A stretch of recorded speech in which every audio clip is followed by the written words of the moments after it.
Welcome, everybody, to I don't know if we'll call this the inaugural episode of Quite Franklier, our spin-off show from Quite Frankly. I'm your host, Fillmore, a.k.a. Jim Fix, and with me is my co-host with the most, Sam. How are you, my dear? So excited for this fucking train wreck. We've actually it's fortuitous that we were doing this now because only recently, as I record this, it's May 4th where I am. It's May 3rd where Sam is, and may the 4th be with you, Fillmore. Oh yeah, big time. And recently the police interrogation, I guess I'll call it an interrogation, but the police interview with Baldwin after the set, like immediately coming from the set, has just been released within the last week. Mm-hmm. And they finally released not only the CCTV footage of the interview with Hannah Gutierrez Reed, the armorer, but the body cam footage as well, the cop watch footage. There's so much footage to go through, and I have been between the Johnny Depp trial and this footage being released, I cannot get enough of it. Like, I need to quit my full-time job and just dedicate myself to this. It's amazing. Do you want to do a Johnny Depp podcast and do 4 hours per episode? No, I am not that mentally ill, but no. I will say it is fantastic, this footage. Alec Baldwin is a moron. We're going to go through what we were originally going to go through in chronological order, the roadside ambush from, I believe was it TMZ that got them? I believe it was TMZ, and it was, okay, so let me just say this. October 30th was the date, and all the reports started coming out based on this interview. But the video I got was from the New York Post. That was their copy of it because it was the most complete version. Everyone I saw online was truncated. It was just, people giving their pithy thoughts. I couldn't get a pure version, but this was it.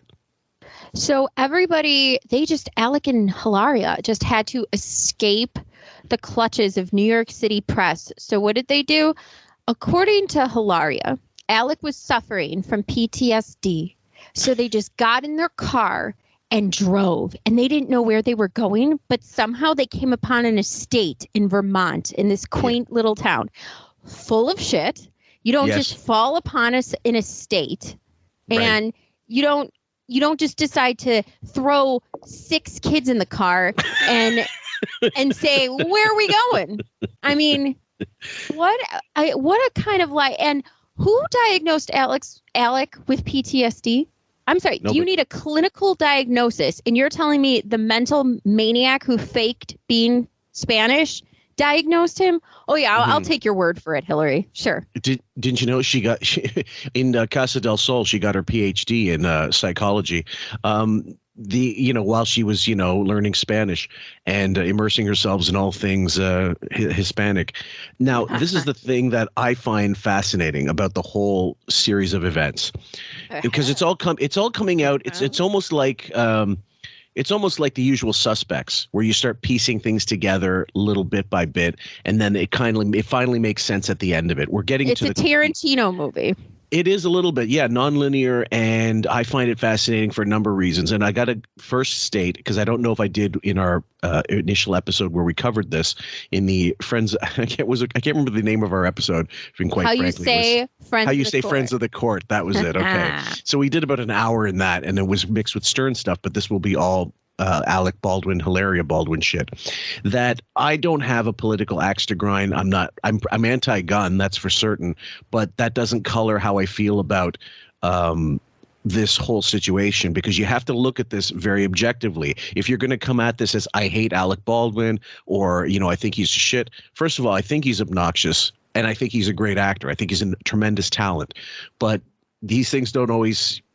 You have to address the fact that this is not a political thing. On the merits of the case and the grift aspect, you put it all together, and their inability to keep their fucking mouths shut when they should. It's a train wreck of such clusterfuck proportions that I don't even know if we're going to have. If we had 2 years, I don't know that we could cover it all properly. Oh, we're going to get this done, but I will say, I'm more libertarian, and I believe in our constitutional rights and what are enshrined in them. So, if it's Second Amendment, then I'm Second Amendment. So regardless, what I find so fascinating is that even on the Pepino Reddit page, you get everything from independents, Democrats, Republicans.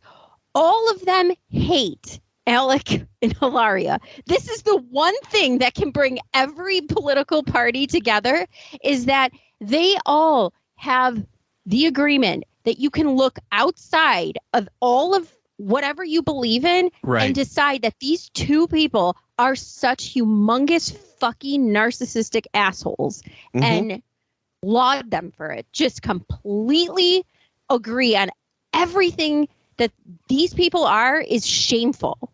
Yeah, it could only happen, I suppose, in 2022. It could only, or 2021. It could only happen in this generation because the one example people are giving is not just the Brandon Lee shooting on the set of The Crow, but also the John Landis Twilight Zone movie, in which he had crews go late. In fact, I believe he used a crew that was non-union to shoot the infamous scene with Vic Morrow and the two Vietnamese kids, and he told them to get closer, get the explosions closer, everything. There should not have been the kids on the set at that time of night. He completely violated all kinds of union rules doing that shoot. As a result, the guy and the two kids died horribly and decapitated like a fucking rotor blade of a fucking helicopter. Killed these people. What you will find similarly with this is Alec completely, his production company violated a ton of union safety rules, as Gloria Allred outlined when she announced a bunch of her lawsuits that she's representing for some people, and other legal-minded people and podcasters of the like who have just come out of the woodworks to lambast the safety obliteration that has happened on this film. It's insane. And Alec feigning actor ignorance is the height of ironic in this, because as you will see as we go through this during the police interview, you can't feign ignorance when you say things like in an interview, oh, I've been doing this for such a long time. I know the difference between this and that. And I know the difference between a real gun and a fake gun, a real bullet and a fake bullet. Well, if you're so knowledgeable and if you've been doing this for so long, then you can't play that card. You can't have it both ways, buddy. Yeah. The thing that with the regard to the John Landis thing, it's similar in that, but he was willfully flouting union rules and should have gone to jail for manslaughter, or like multiple counts of manslaughter. And his career it was in the shitter. And thanks to Eddie Murphy, he got some work after that. But beyond that, he really should have done jail time. And also, like Alec Baldwin, John Landis is a massive asshole. A lot of information, a lot of great stories, but a huge asshole. And so what I found most fascinating about this, we've been doing blinds about Baldwin ever since and before.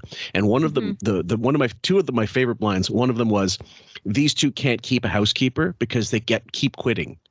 Oh yeah, they're horrific to deal with. According to nannies, that's what I meant. Like staff, housing, basically, housekeepers, child supervision staff. And so that was the other one, was the Jeff Goldblum blind, in which they explained that when he ages ago, he was dating Hilaria, but found out that she was dating two other people. One of them may have been Alec Baldwin. And once he found out that she was basically dating all the same demographic of men in Hollywood, all trying to attract this, whatever, he was incensed, dumped her, and has had not nice things to say about her since then. Well, here, I have another blind for you. So she has these children that all have Spanish names. Now, it is so bizarre. She dated this guy. His name is Eduardo. She dated him right before Alec. He's this hot model actor.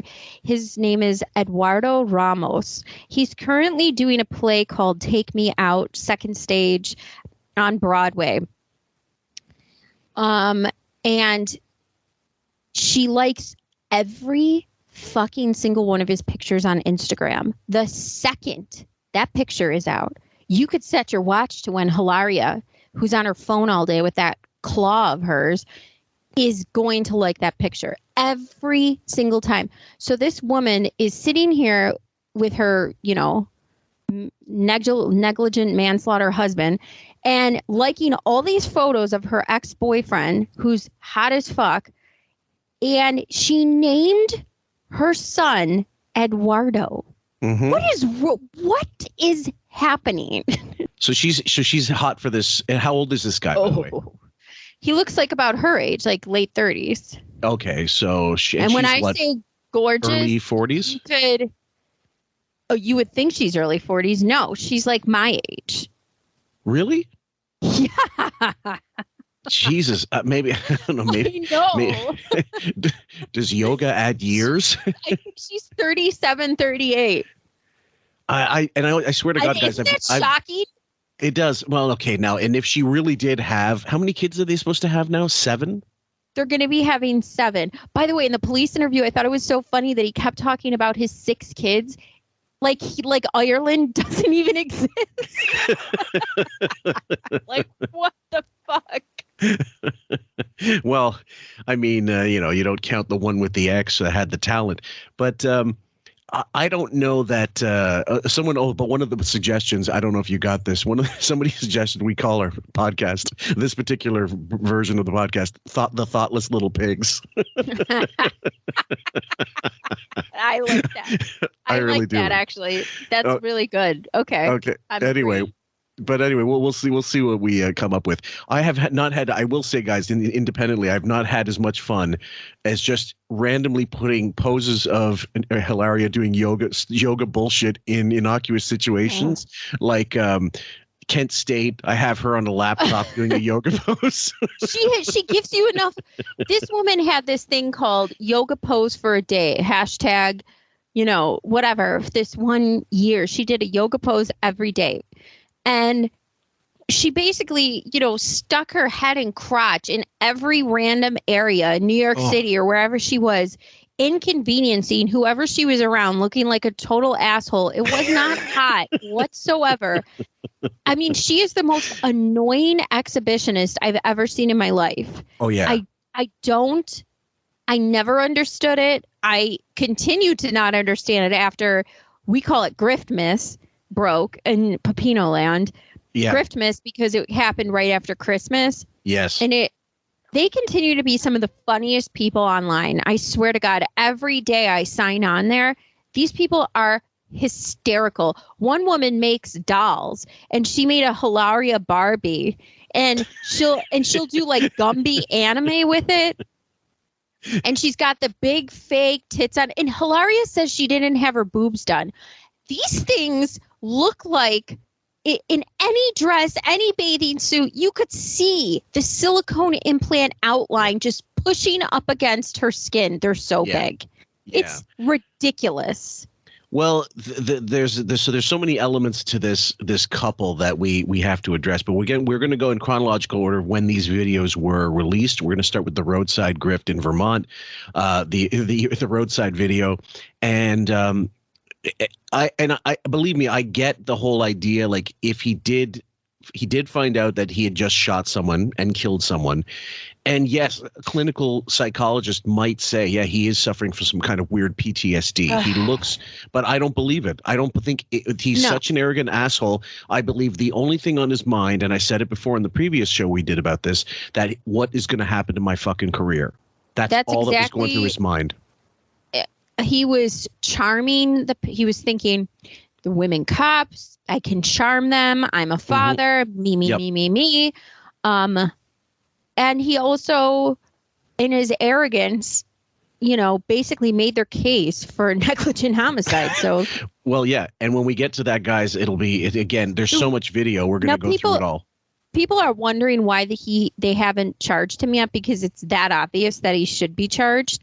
And they're waiting for the cell phone records. So what happened was Alec, who was so cooperative with the investigation, apparently didn't turn over his cell phone records that he was supposed to have done. Yes. He argued that he shouldn't turn them over to New Mexico because his jurisdiction is in Suffolk County. Now, as we know, Alec has a lot of political sway in Suffolk County where he lives.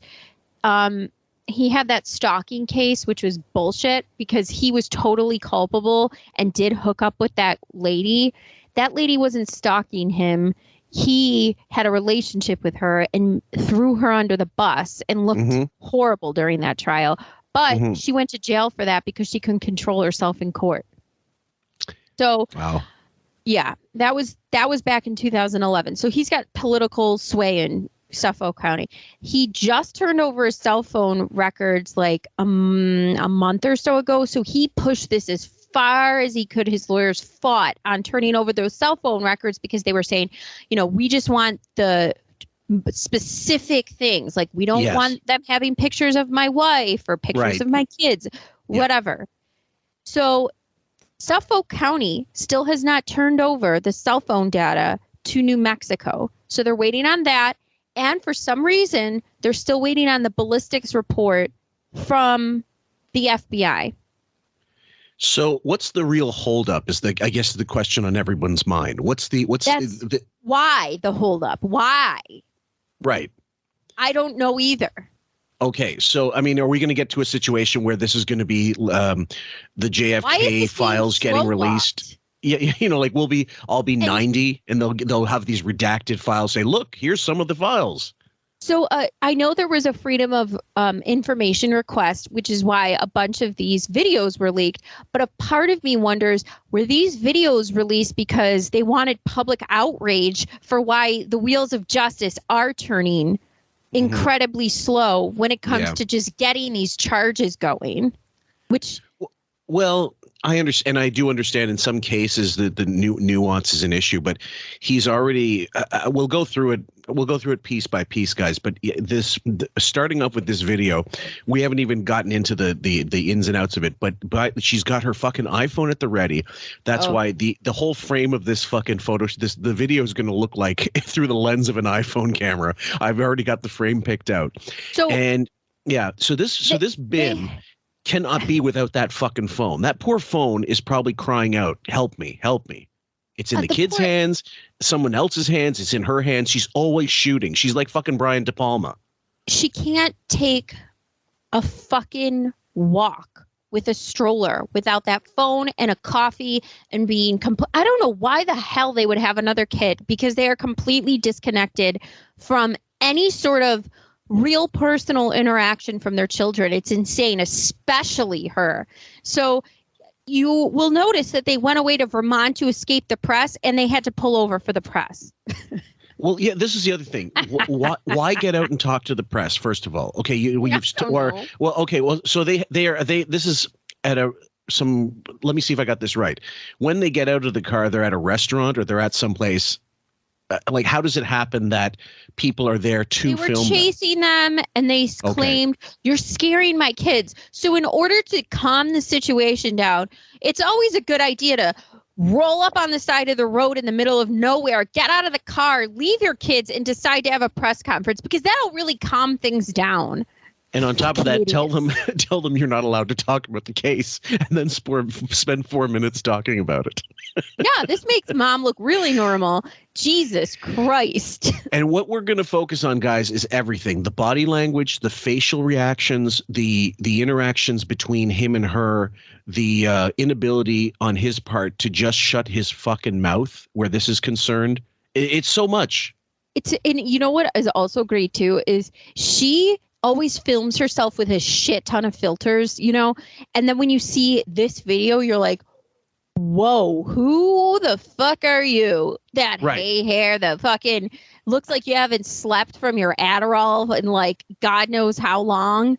Just like, she looks like demonic.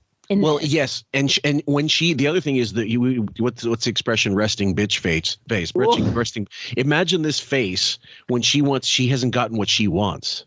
And he has what you would call, and a lot of people on the Reddit thread called festoons. A lot of people who have alcoholic parents or something, they said it's something when you drink a lot of alcohol or you're an alcoholic, you develop these festoons under your eyes or in other places unsightly on your body. So I believe Alec's hitting the sauce again. And these are the festoons. And I believe he was hitting it on the rest set, which is probably why he shot two people. Well, that video, that first one of him where we only played 20 seconds of it, where he's going, hello, the the title of the video was, "Who thought it was a good idea to put a gun in this guy's hand?" So shout out Pepino Nation, fantastic wit. So you're right in terms of alcohol bloat. First of all, he's had a history of alcohol problems, even though they're not at the point where he's done rehab, as far as I know. Whatever, let's roll. All right, let's go with it. Here we go. Let's go. I will. What do you want to know? All right, Alec, what's the current state of what's going on with the case? I'm not allowed to make any comments because it's an ongoing investigation. I've been ordered by the sheriff's department. Okay, first off, he's got his phone ready and probably filming. I assume so, but who knows with Peepaw over here? He looks like hell. And I'm not allowed to make any comments because I just gave away the whole game in the police interrogation. Right. And I really wish, guys, we could actually do that one first, but we want to go in order of the release because that's how it did come out. And the other thing is, of course, his lawyer had to have said, they read you your Miranda rights and you didn't ask for a lawyer? Well, this is part of it. Okay, now Carrie and I just recorded. Carrie's our lawyer out west, and he's a contributor on Quite Frankly, and he's a phenomenal, funny guy. Sounds like Benji from Stern Show, and a little bit. And the first thing he said was, "I don't know." I asked him, could a lawyer have told him, "Look, don't say anything. If you decide to go ahead with this, you want you to sign a waiver, indemnifying me of any responsibility of legal counsel because I've told you already, don't talk to the cops, don't talk to this, leave that to me," but you refuse to do it. And he said, "No, you can't. That isn't the situation. Yeah. But what you would do is literally explain with your feet and walk away and tell him, I want you to write a lawyer. I want you to write a letter. I'm going to write a letter and you're going to sign off on it saying, I've told my lawyer I'm dealing with this myself." Hey guys, it's Jim Fix, and I'm interviewing Carrie for the purposes of this particular sort of selection. Carrie's our lawyer out in the West Coast. I'll say West Coast because that's close. And he's going to give us a little bit of his insight into the Alec Baldwin shooting, and we're going to just ask him a couple questions about the whole incident and what may or may not happen.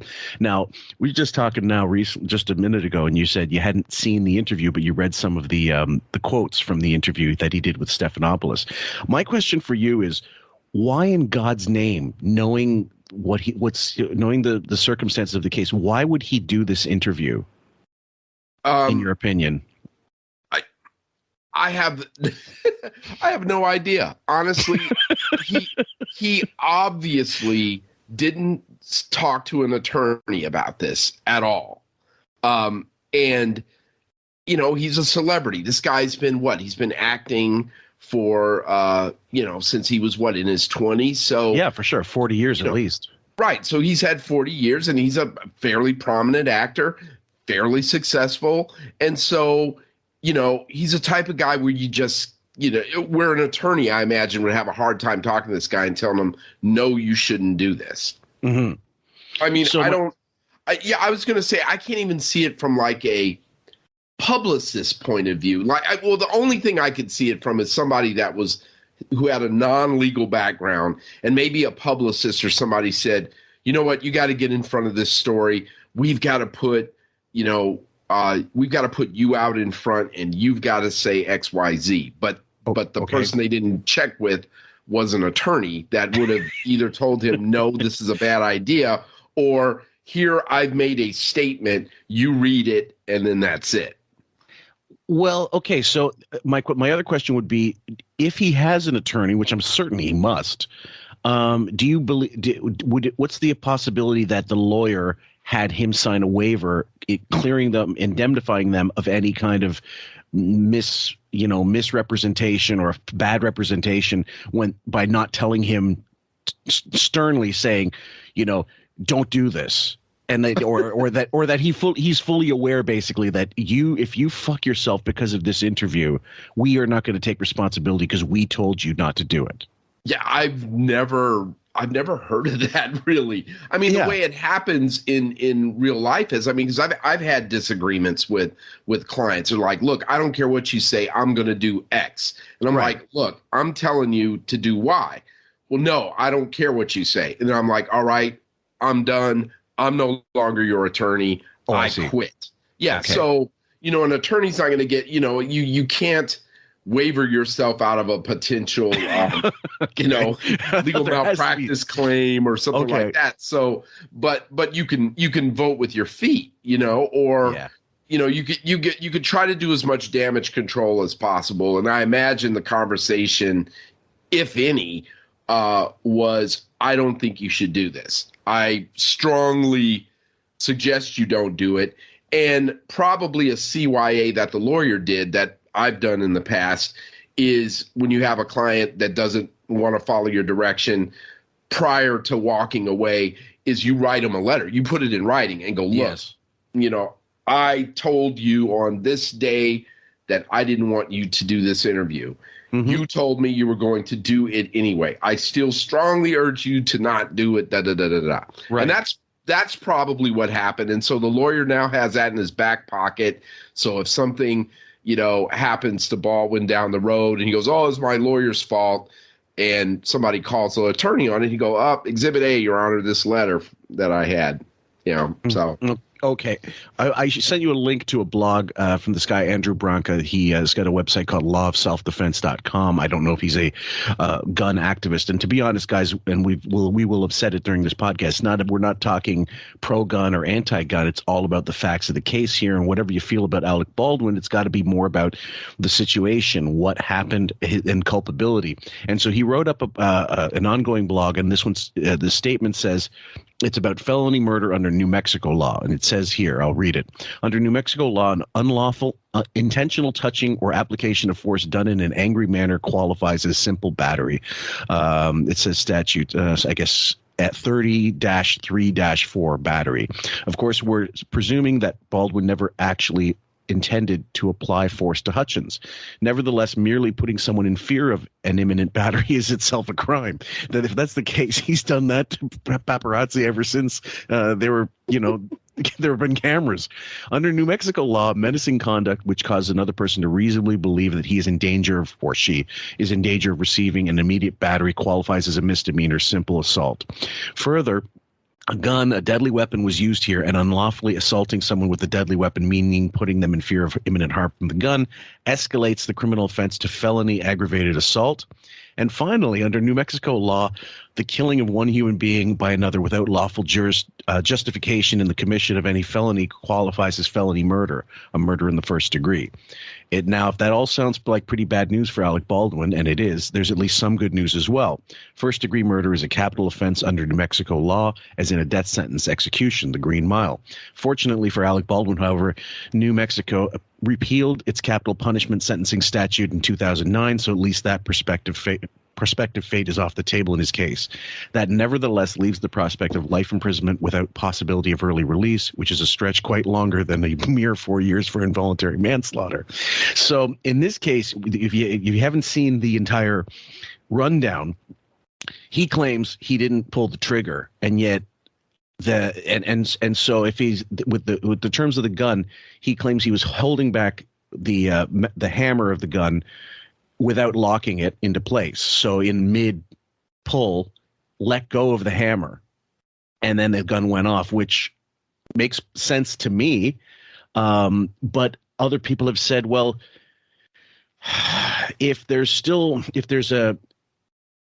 you still need the trigger, I don't understand the mechanics of the gun.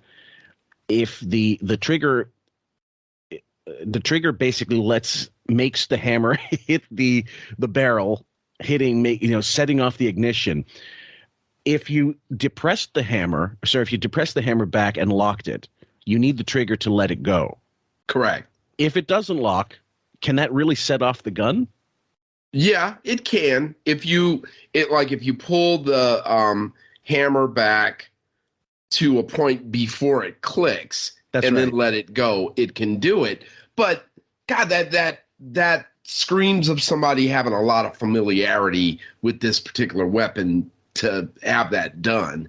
And the story doesn't really make a lot of sense, honestly. I mean, it just sounds stupid. I mean, and like nonsensical, Well, like he said it took me 45 minutes to realize she was shot. According to 2020, the special effects coordinator, Thomas Gandy, he's the one who reported about the safety conditions on the set and the problems with the union crew. And he says he was 4 to 5 yards away from Baldwin and Hutchins before the gun went off on the set. Helena was telling Alex she wanted to see this thumb working the hammer back to do the shot. Hutchins was probably 18 inches or 2 feet away from the muzzle of the gun when it was fired. So 2 feet away. I mean, part of me, okay, there are two reasons why, honestly, watching that interview didn't appeal to me and I didn't want to watch it, so I didn't. Yeah. The first reason is, I know enough about Alec Baldwin. I'm not that big of a fan of his. I think he's a good actor. Good actor, yeah. But, the guy's, entitled, arrogant SOB that, you could tell just doesn't want to listen to anybody and thinks he knows better than everyone else. The second reason is because the little bit of the story that I did hear sounded like every cockamamie story that I've ever heard from one of my clients that I've represented previously on any kind of case. And I'm just like, why do I need to listen to this again? I could hear this. I can go to work on Monday and hear just a ridiculous enough story. So, that's those are the two reasons. But, I think looking, reading the blog and the guy, the blogger, the self-defense blogger. Let's see. Let me get the guy's name and give him credit. Andrew Bronca is his name. Yes. Yeah, he did a good job. He marched through New Mexico's statutes, but distilling this down, I mean, let's just take it from the top. Look, this is not going to be a murder case. It's not going to be a first-degree murder case. There was no intent here. He didn't intend to kill this woman. Unless we get a hold of some emails, or he sent to somebody on one of his I don't know, maybe Ireland Baldwin's. I can't wait to fucking shoot this cinematographer, which I'm sure doesn't exist. Yeah, exactly. Yeah, aside from some kind of plan that he had, they find a diary. Dear diary, I'm going to murder this cinematographer because this movie sucks and she doesn't know what she's doing. I mean, outside of that, there's no premeditation. Right. So, they don't have that. So then, and this is, and let me put this disclaimer out here. I'm an Arizona licensed attorney. I'm pretty familiar with Arizona's, murder statutes. They have there's criminal there's negligent homicide. There's manslaughter in Arizona. And I'm not licensed in New Mexico. I was actually, before I closed down my private practice, I was thinking of waiving into New Mexico, but I hadn't got that far. And I've actually talked to a couple of colleagues of mine who have done it, and they all told me the same thing. Don't do it. You go, it's not worth it. But in any event, so I've looked at New Mexico's statutes, but I don't profess to know them all or, have worked with them in any intricate detail. But I think and we'll get to my, I guess, conclusion. I don't want to hide the ball on anybody, but if there were any kind of criminal liability, I think it would probably boil down to involuntary manslaughter at the worst for Alec Baldwin. And so just to define it, and this is defined in the New Mexico statute, it's section 30-2-3 of the New Mexico annotated statutes. Manslaughter is the unlawful killing of a human being without malice. And then there's basically two forms of manslaughter: voluntary manslaughter, which is they define it essentially as like a crime of passion. Like you don't have malice, but it there's a crime of passion. You weren't thinking hot-blooded, that kind of thing. Something happens. Yeah, exactly. Heat of the moment type of offense. And then B is involuntary manslaughter, which is defined as, it says involuntary manslaughter, subsection B. Involuntary manslaughter consists of manslaughter, which is the unlawful killing of a human being without malice, committed in the commission of a lawful act that might produce death without due caution and circumspection. And basically what that means, especially the last phrase, without due caution and circumspection, means done recklessly. In Arizona, it would be defined as reckless, of disregarding consciously or knowing of the risk that something bad could happen. You consciously disregard it and do it anyway, knowing that something bad can happen. Okay. And that's what this without due caution and circumspection means. So, so it would be, if we break that down, involuntary manslaughter consists of manslaughter committed in the commission of a lawful act that might produce death. So, the lawful act, I guess, would be having this prop gun or even possessing a gun, using it, but basically knowing that it might produce death, handling it recklessly.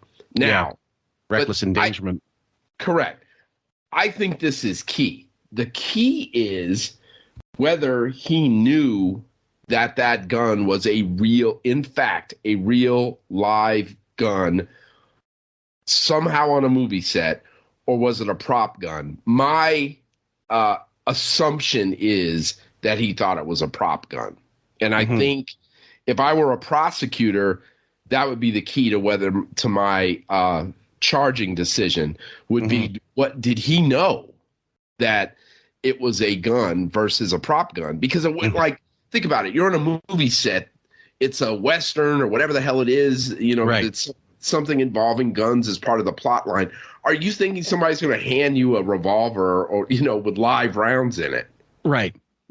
And hence the defense, the poor defense Alec gave in the interview, which is, it's fascinating. I believe this for body language purposes alone, this interview will be studied for decades, because he's an actor. I mean, there's crocodile tears. I don't believe he meant to kill her. I certainly don't believe he meant to kill her, but I do believe he does have a history of being a hot-headed, arrogant piece of shit. And so you're taking directions from a cinematographer, and you don't really want to be on this cheap set, and you're frustrated because you're in all these leathers and you're suede or whatever. You're fucking frustrated. You want to get the fuck out. What am I doing in a $5 million production? And then all of a sudden you got crew problems that you're not addressing. He only addresses the fact that the crew had living conditions, the issues, not the fact that there were safety issues on set, as reported by one person. It's getting refuted by other people, and other people are saying, no, that didn't happen. But at the same time, is the interview going to weigh against him in could there be a way in criminal proceedings that the prosecution would use that interview against him, or could they only use it as a civil suit? Well, I mean, like I said, I really think distilling this down legally, it all depends on his knowledge of it being a gun. Let's assume it the other way. Let's assume he knew. Let's assume that he knew it was a real gun. Okay. Then I think it's it's obviously an easier decision for the prosecutor on the charging part of it, because it's like, okay, commission of a lawful act. He had a gun. All right. And you had to know the gun in and of itself, it's inherently dangerous. That's right. I mean, they're designed to kill people or kill animals. Yeah. Yeah, it's a pistol. And animals, I'm including humans in there with it. And I mean, you don't do much hunting with a pistol. So it's essentially designed to kill humans. So you could safely assume that like it says in the statute, that it might produce death. Right. And he was obviously reckless with it, cocking the thing back and forth and letting it, cocking the hammer back and letting the hammer go and pointing it. Yeah, saying yeah, exactly. That's another. He claims he's blaming the cinematographer for saying she made me point it at her or towards her. Right. But even still, that doesn't excuse the behavior. Yeah. You would still know that the outcome of it might produce death if you point a gun at someone, knowing it is a gun that can kill someone. Anything could happen, including and also factoring in human error. And Correct. saying, like, someone, first of all, there were live rounds on the set, it was reported. Mm-hmm. And I mean, I don't know how long it'll take for this thing to get, because they're still going through cell phones, they're going through SD cards, they're going through film footage, whatever, CCTV footage, who knows? Because this is a studio lot, essentially. There's as far as the video goes, again, though, I think it turns on his knowledge of whether he knew this was a gun versus a prop. And if he said anything in the interview about, oh, yeah, I knew it was a real gun, he's toast. And, had he said that, I think we probably wouldn't be talking about it now because he'd be locked up already. Yeah. Well, he did. First of all, whether it was a vintage gun or a facsimile, if it's a vintage gun is the key also, yes, because a vintage gun can still fire and still kill people. I mean, based on, the other thing is, of course, he claimed, I don't feel guilty. He claimed, I don't feel guilt. If I did, I probably would have killed myself. Well, he's a narcissist. He's blamed everybody, including the first assistant director, without blaming them. He's saying, I don't know who's responsible for putting that gun in the bullet, but it wasn't me. Right. No, yeah, but you did fire it, buddy. Yeah. I really don't think I really don't think that unless barring some other investigation that turns up something where he had knowledge that it was a real gun. Mm-hmm. And I mean, and he'll have smart lawyers that even with that damning information will, start asking questions about, well, why was it on the set? Why would anybody have it around?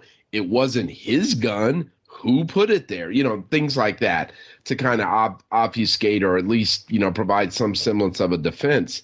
But, I don't want to assume facts, but so far we haven't heard anything outside of him believing that it was a prop gun. So I really, and all the other stuff about, him casting blame everywhere else and all of that, it just, it further proves it doesn't prove anything from a criminal law point of view. It just goes more to the side of, like you were saying, he's just a narcissistic, self-centered jagoff. And so I think the jury would convict him of that if that were some type of an offense. Okay, well, he is part of the crew as a cast member, but he's also got input as one of the executive producers. So civilly, I think he's looking at more pain than the criminal aspect. Well, that almost goes without saying, and that is where, if he were smart, he would have hired an attorney who has a background in both, or at least a criminal defense attorney who understands civil, the civil side of these events, which happen sometimes. So that's why I'm saying, any attorney worth their salt would have told him, keep quiet, shut up, and part of his arrogance might be too, because he's a New Yorker. So he probably thinks that everyone in New Mexico is some kind of hayseed hillbilly. Mm. And even if they're an attorney, what do they know? I'm a New Yorker, so I'm going to ask my Manhattan-based lawyer friend, get his advice. And that's great. The guy might have graduated from Yale or Harvard or whatever and work in a big law firm in New York. But 99 times out of 100, they're not going to know the intricacies of New Mexico's criminal statutes. Absolutely. and the lay of the land and how the prosecutors in that particular county work and what they're thinking and be able to make a phone call, things like that. So, so he went in and shot his mouth off. And this is, I think down the road, I agree with you. There's going to be a huge lawsuit. And when you talk about that video, you better believe that video is going to be Exhibit A in the civil suit because he said a lot. Especially if there are inconsistencies that he in himself contradicts in either affidavits or other testimony or emails or phone messages or things that he's told people, because for all we know, he was told, look, this is a real gun. You're right. This is a prop gun. Like, you shouldn't be holding it anywhere near people. And he's been on movie set after movie set with guns. I mean, Christ, the cover of Miami Blues is him holding a gun on some person. I don't know. And so he's worked with guns in the past, and he should know better. So that's the thing that I don't quite understand, how it could happen with a person of his stature and this many years in the business, where even he wouldn't to himself say, I shouldn't be doing this. Like, right. I know this is a cinematographer, is not a director, but there are safety protocols that were clearly not followed on the set for this to happen. Barring all the culpability. So as an executive producer, he could be in shit on that level as well as the other executive producers, because for that to happen, I mean, he may see criminal charges adjacent to the actual shooting. Well, yeah, I really think, I don't know, the more I think about it, the more I read up on it, I'd really be surprised if he winds up getting charged criminally. I really would. But civilly, he's got a lot to worry about, a lot. And he's feeding the plaintiffs with this stupid interview. And so, if he were smart, and well, we've already established that he's not, but the smart thing to do would have been lawyer up with somebody in New Mexico, somebody in Albuquerque or Santa Fe that has the credentials and knows what they're doing, understands civil and criminal, and then get a hold of the potential plaintiffs here, the director who was injured, the cinematographer who died, get a hold of her family, and basically bring your checkbook and be like, look, what do we need to do to make this right for you guys? And, it might mean that Alec Baldwin's going to have to do a bunch of shitty projects that he doesn't want to do. Maybe he goes to Japan and does some kind of, weird cigarette commercials or whatever. So yeah, maybe. Yeah, or sells himself out, or, has Hilaria open up an OnlyFans account. I don't know. But, yeah, but that would be the way to do it, and do it quickly, quietly, and just kind of get it over with. But, that, like I said, we've already established that he's not that bright with just the decisions and choices that he's made so far. Let me just play this one short clip, and just so you can get an idea of it. And we're not going to actually feature this, but let me just play it. Let me just play this. Hold on. Could you hear that, by the way? Let's see. She was someone who was loved by everyone who worked with, and liked by everyone who worked with, and admired.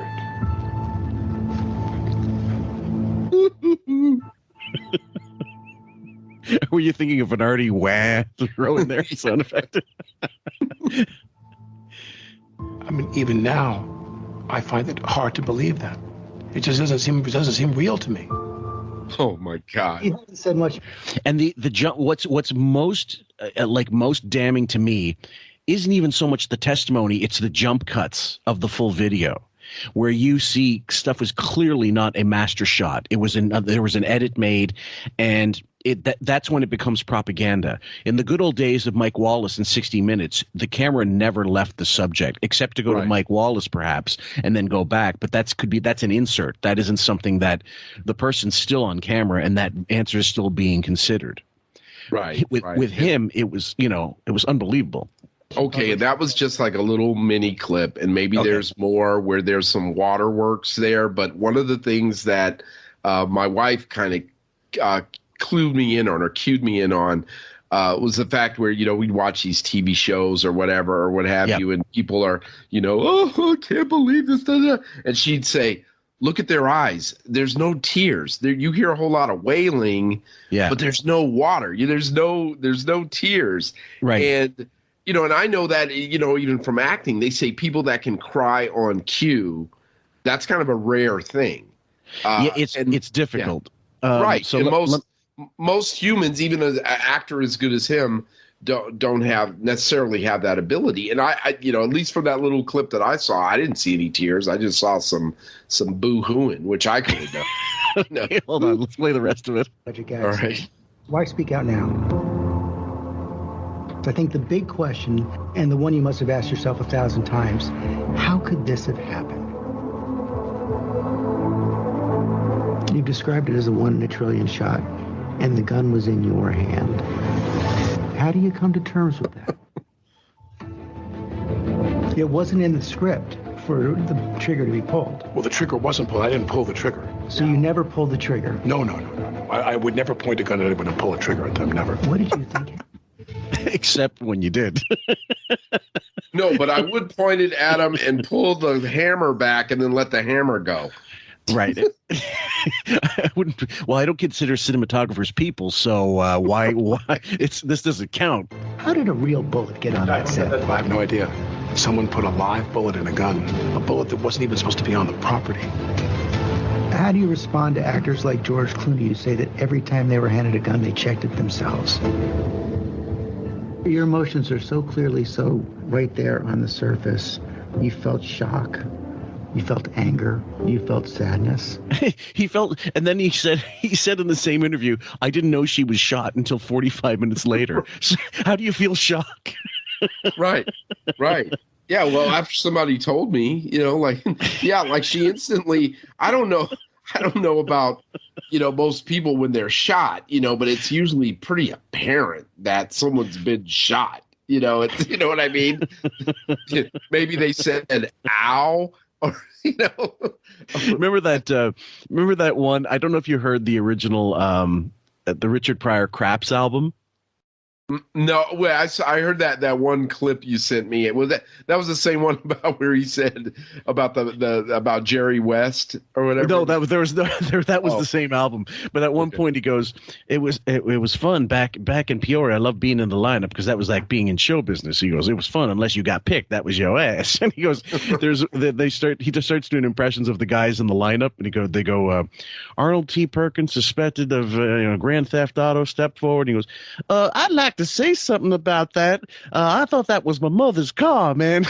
I went downtown. My mother told me to pick the car up around 1:30, and it was in front of the bank. And I was about 2 blocks from home. And I dug this white lady screaming, sitting next to me screaming and shit. I didn't know what was happening because I thought it was a stick up. In fact, I want to press charges against her because she scratched my hair and shit and yelled out in my ear and hurt my ear and everything. And I have medical reports to prove that. And the cop goes, you want ass whooping? It sounds just like this. So I know you don't want to watch the interview, but I would love for you to watch the full thing. And just to hear, just the amount of cringe you might get from being his lawyer. Put yourself in his case and watch that interview from the perspective of defending him. From what we're watching, I mean, this is slick. This is George Stephanopoulos. This wasn't just George tackling him on his way, coming home from a jog or walking his dog, ambushing him. No, this is slick. This is produced. Yep. I mean, I would just, I would question any lawyer. I don't care if they're from some blue chip, Manhattan-based law firm in New York with everybody went to NYU and Harvard and Yale. They are just absolutely, legal malpractice up the wazoo for allowing their client to do this. It just makes, it makes zero sense from a legal perspective. And that's why, like I said, I have so much cringe already just knowing that he did this without even watching it. If you do watch it, and I would like for you to, please tell me what your reaction is afterwards. Right. No, I hear you. But this is I can tell it's a total PR thing. Like his PR people were like, you got to get out in front of this. And I'm like, look, this isn't, they caught him cheating on his wife or something kind of mundane like that. Or, he had an affair with, I don't know, Scarlett Johansson or something. I mean, whatever. This isn't that. This is life and death, literally. Mm-hmm. I mean, someone lost their life and he is not out of the woods. Like I'm saying, I'm giving my opinion. I don't think he's going to face criminal charges, but who am I? I'm the Arizona attorney. What do I know? But from a civil perspective, let's say, just assume that they don't charge him criminally. Man, he's making everything worse from a civil perspective by, because think about it. You're that woman's family and you hear him say all this shit.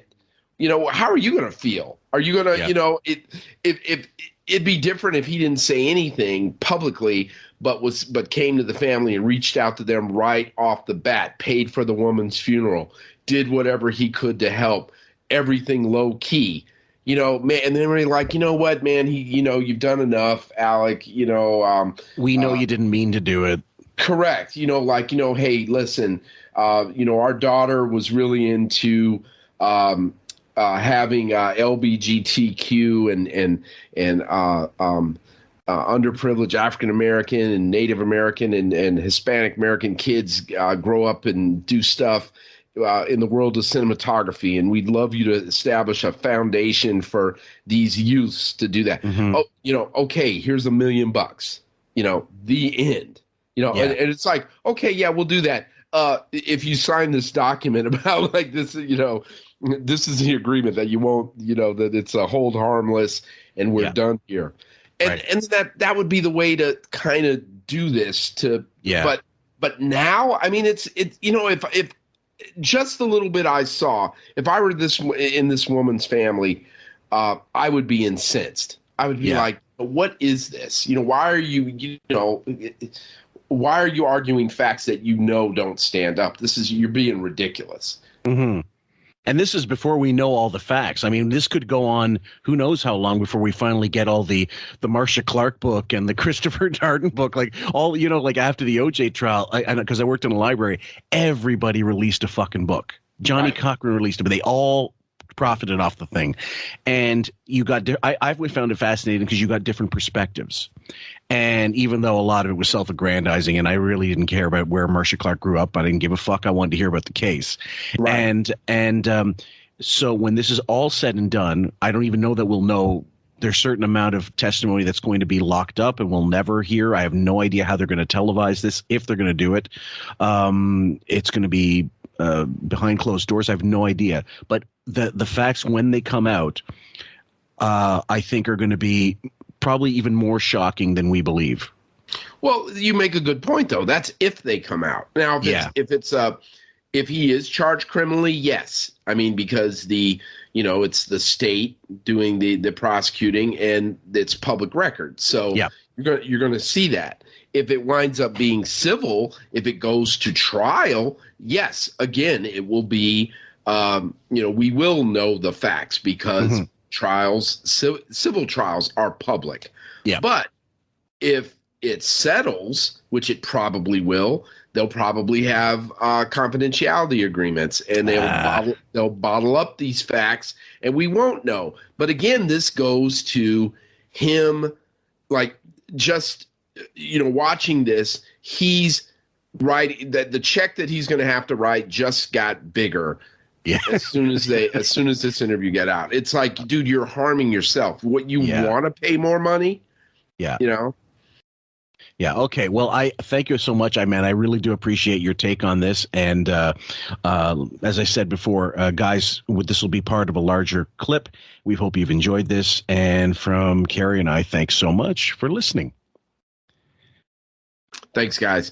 Well, you have a right to silence, which means that's not an admission of guilt. That's literally your right. So you don't say anything incriminating. That's right. I hate when people say, well, why aren't they saying anything? That must mean something. No, that's your right to silence. So you don't end up in a situation like this. Here we go. In Santa Fe, I can't answer any questions about the investigation. I can't. It's an active investigation in terms of a woman dying. She was my friend. She was my friend. The day I arrived in Santa Fe to start shooting, I took her to dinner. So dinner equates friendship. She was my friend. Meanwhile, if you looked in the text messages with the armor, Alec Baldwin was a huge dick on set. Yes. Most of Helena's crew walked off. There's no shortage of stories now since October, since the shooting, of people saying not only were union rules and safety rules flaunted or outright disregarded, but the action in terms of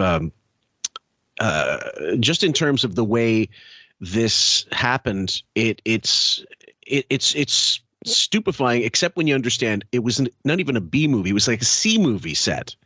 And they didn't want to pony up for anything. Hence, you've got the nepotism hire, the daughter of a fucking armorer, a veteran armorer who would have cost a way more money than his daughter would, who went to school by her own admission for communications and film, not to a community college for firearms instruction.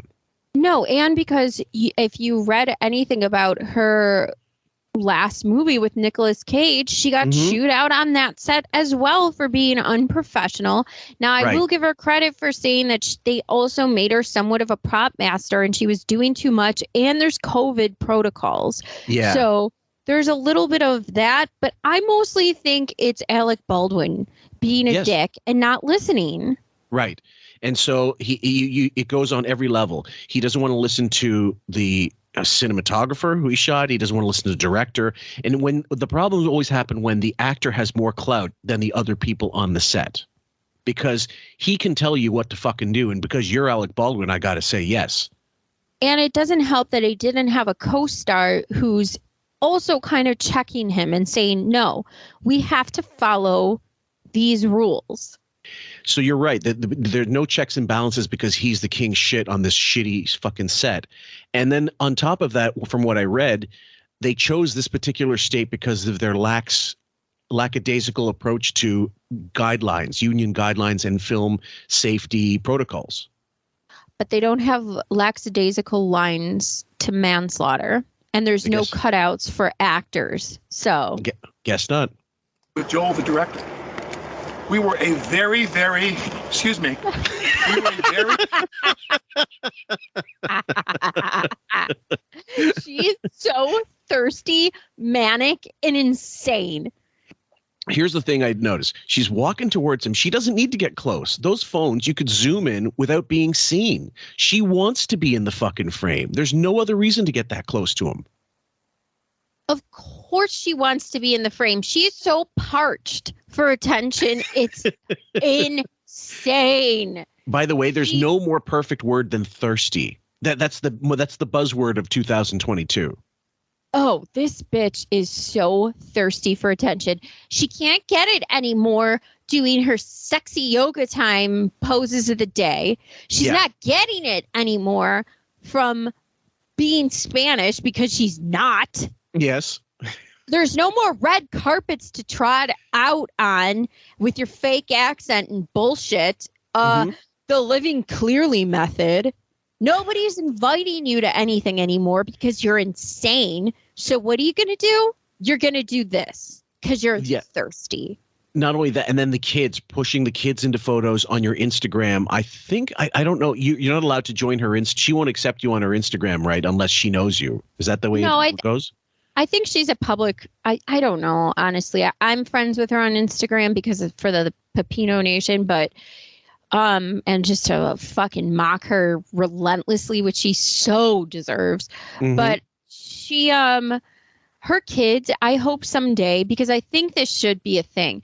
If you're sharenting, which is oversharing, exploiting your kids for your benefit with they don't have consent in this, and you fucking know none of these kids are consenting to any of this.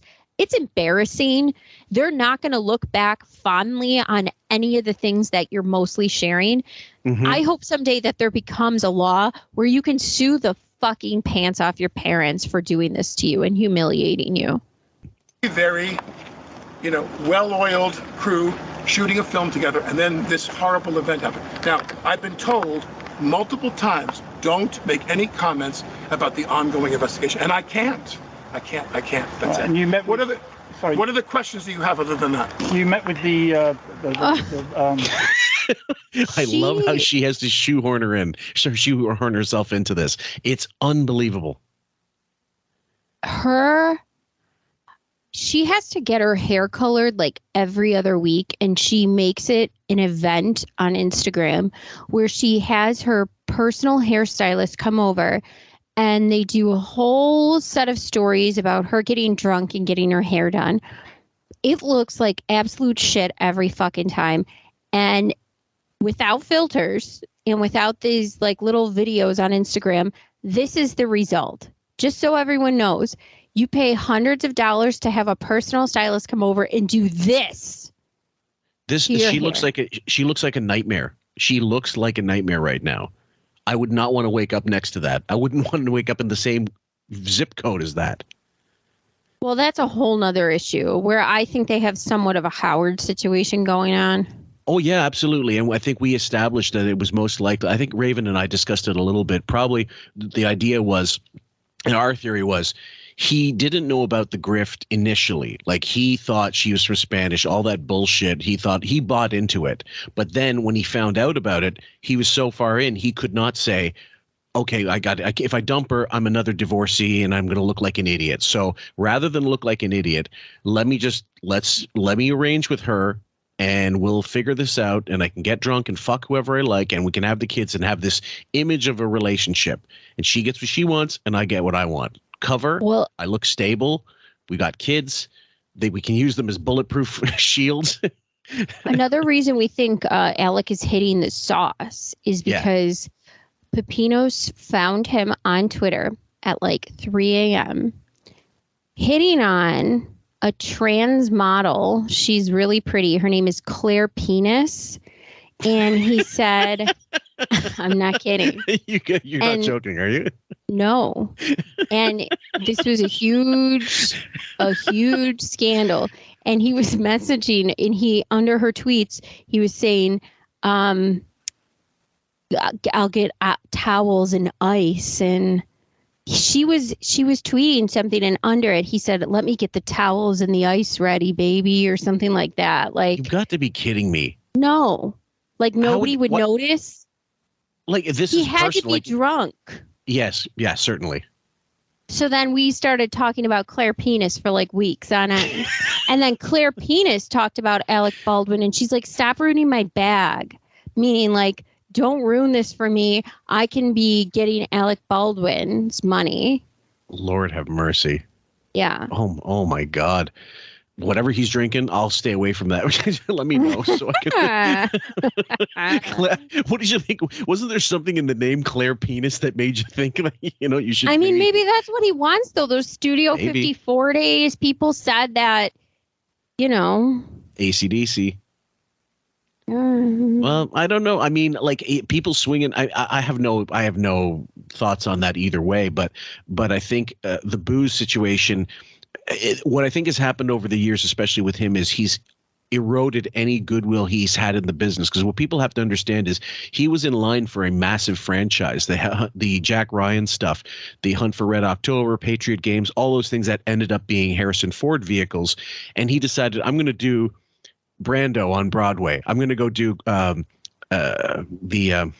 Tennessee Williams, Streetcar Named Desire.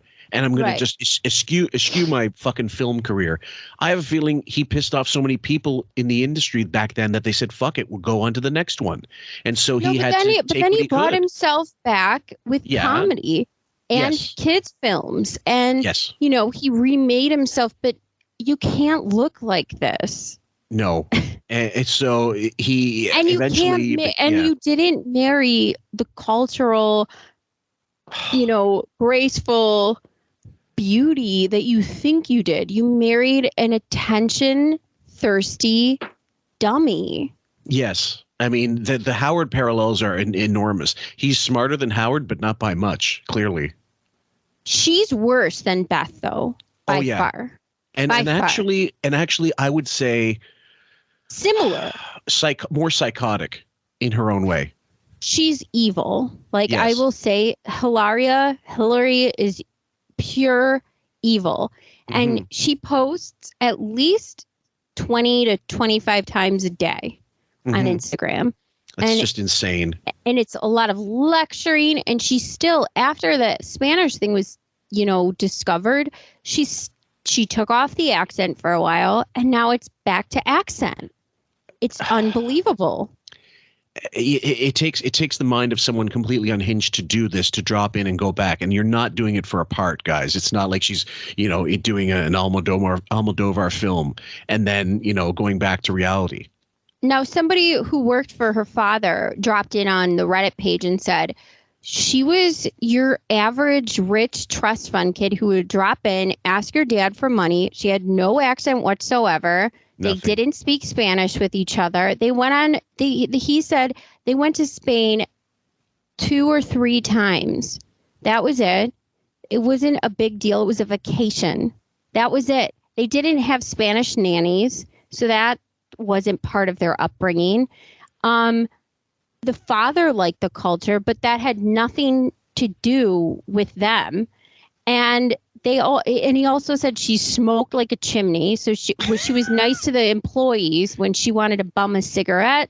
Yeah. So, but she was just an average bitch who just talked like a regular person. There was no accent whatsoever until this whole grift started getting put on. Mm-hmm. Well, someone posted, I think, in the same page about Gwyneth Paltrow doing an interview with some Hispanic. Yes. And her Spanish was phenomenal. I have to say it was pretty good. Maybe I'm me not knowing really much out of movie Spanish. It sounded fluent to me. Well, when you speak the language, like when I speak French, you want to sound like you don't want to sound like you want to sound French. Mm-hmm. Like, je parle le petit français. You don't want to sound like, you want to have a little bit of something. You don't want to sound like Rosie Perez speaking in you don't Italian. Want to say, je parle le petit français. Right. You don't want to sound like that. Right. I understand that. Mm-hmm. But when you're speaking American, hello, welcome to Franklier. I'm so excited you're here. So nice to see you. Like, what the fuck? What am I doing? Why would I do that? Well, I mean, and what purpose? Okay, I mean, grift. Yeah, I get it. Grift often, grift well, guys. But honestly, if you're going to have that many fucking holes in your game, maybe pick something else. Do something else. Anything else. Charity work. More charity work. Do the Beth angle. Animals. I don't fucking know. It's so hard to maintain that. 10 years without it being completely blown the fuck open with so many people knowing that she doesn't have any history from that is amazing to me. I guess people just didn't care enough, or I guess obviously it wasn't publicized enough, and people didn't go, or the people that knew weren't social media people, or they weren't going online, and they didn't really give a fuck. Well, the other thing is, why people are more upset now is the doubling down from both of them. Him doubling down on not being apologetic or feeling guilty or sorry about any of this. Sure. With Helena Hutchins, and feigning ignorance, and her saying, I'm free to be me. I'm multi-fluid, cultural. Everyone can be what they want. You're not a trans person. You're not some sort of, you cannot fucking feign suicide and all these other cultural ideations or ideologue bullshits because you fucked up and your grift was exposed. Yeah. You can't do it. Well, I guess it's no confession, no case. Enraging. I guess the whole thing is for them is no confession, no case. So if you don't admit to wrongdoing, you didn't do it. Well, the more she does this, the more she gets exposed. And this is how she got exposed for faking the pregnancies, which we'll get to sometime. Oh, yeah. Eventually, yeah. I'm afraid I forget her name in the moment, but you met with her family in the day. Yes, her I name met is with her Helena. If you're spending this much time waiting for us, you should don't know her her name. name? Her name is Helena. Helena Hutchins. I met with her husband. What? If you're Okay. spending this much time, you're the one standing on the side of the road, leaving your kids in the car who are apparently so scared. Alec has such PTSD that he could do this. And why does your face look like that? And why is he chuckling if he's got PTSD? What, nervous laughter? Okay, he's Thai all of a sudden. Fine, wonderful. But the other thing is, like, it's not okay.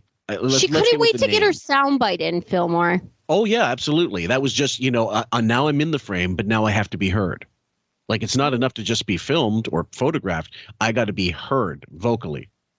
That was her entrance. Like, oh shit, they didn't order him. I gotta speak. Your name? You didn't know my name? Helena. That's her name. I get to talk now. So I'm going to talk like this, really exaggerated, expose my smoking lines, even though I'm living clearly. Yeah, and what happened to the accent, honey? Fuck. It'll be back in it'll be back in a few weeks in her stories when she's talking about being bullied. Dick Van Dyke's accent was better in Mary Poppins. Oh my God. Jesus Christ. Chim chimney, chim chim chiroo. Hello, governor. Matthew and her son. Yeah, that's right. And how did that meeting go? I wouldn't know how to characterize it. They're mortified. You guys, you know what? No details. But do me a favor. I'm gonna answer the question. Okay, we're not body language experts, but it doesn't take a fucking rocket scientist to figure out first of all, doesn't like sharing the spotlight anyway. Number two, she is annoying the fuck out of him. He doesn't want her involved in any of this. He's fed up with her iPhone, her fucking face, everything. He's fed up. Well, if you didn't see the police interrogation videos, he wanted her to come. Mm-hmm. And I don't know why he did this, because if you have to be some kind of special stupid to think that they're not recording you in that room. And he tried to FaceTime her, okay? Mm-hmm. In the police interrogation video. Now, she didn't answer the FaceTime call, but she answered the phone. Mm-hmm. And he said, "Where are the kids? Does Carmen know?" And she says, "No." And he goes, "Are you going to come out?" And she said, "No, I don't think it's a good idea." So if you're so worried about his PTSD and everything else that you diagnosed him with after this, why aren't you coming out to support your husband? And then he goes, "Where are you?" And he takes her off the speakerphone and she says, "Michelle." And he goes, "Michelle who?" He doesn't know who Michelle is. She doesn't have any female friends. So she's not with her children after this traumatic event. Mm-hmm. He doesn't know who Michelle is. Doesn't know where she is. And she's not coming. Yeah. So he hangs up the phone because he's annoyed, just like he is now with her bullshit. She didn't answer the FaceTime call because she doesn't want him to see where she is. She'll answer the audio call, but not the FaceTime call.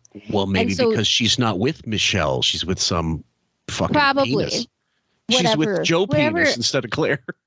Whatever she's doing, she's not with her children. Her multiple fucking 6 children under 10. Yes. When this traumatic thing happens, okay? And she says right away, "No, I don't think it's a good idea to come out to New Mexico."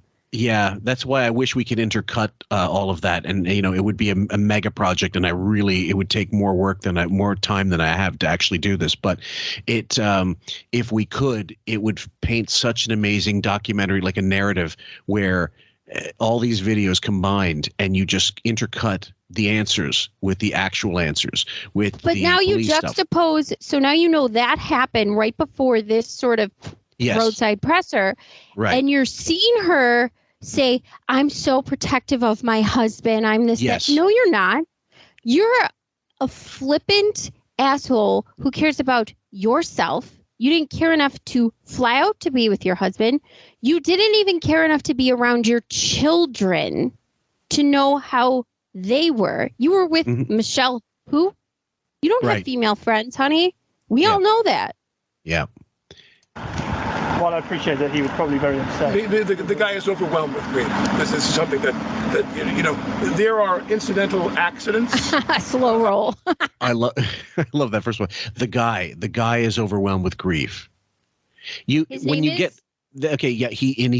mention Matthew. He said he did say it, but in a situation like this, if you really want to be taken seriously, you call him by his name, his real name, every single time to make it seem as if you're close, you're connected, you're with that person, at least emotionally.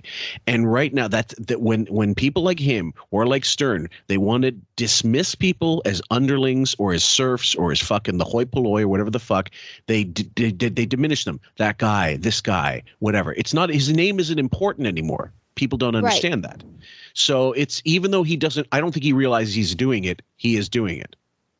She does this too when it came to the nannies, where it was like, you act like you're this super mammy and not acknowledging the team of people.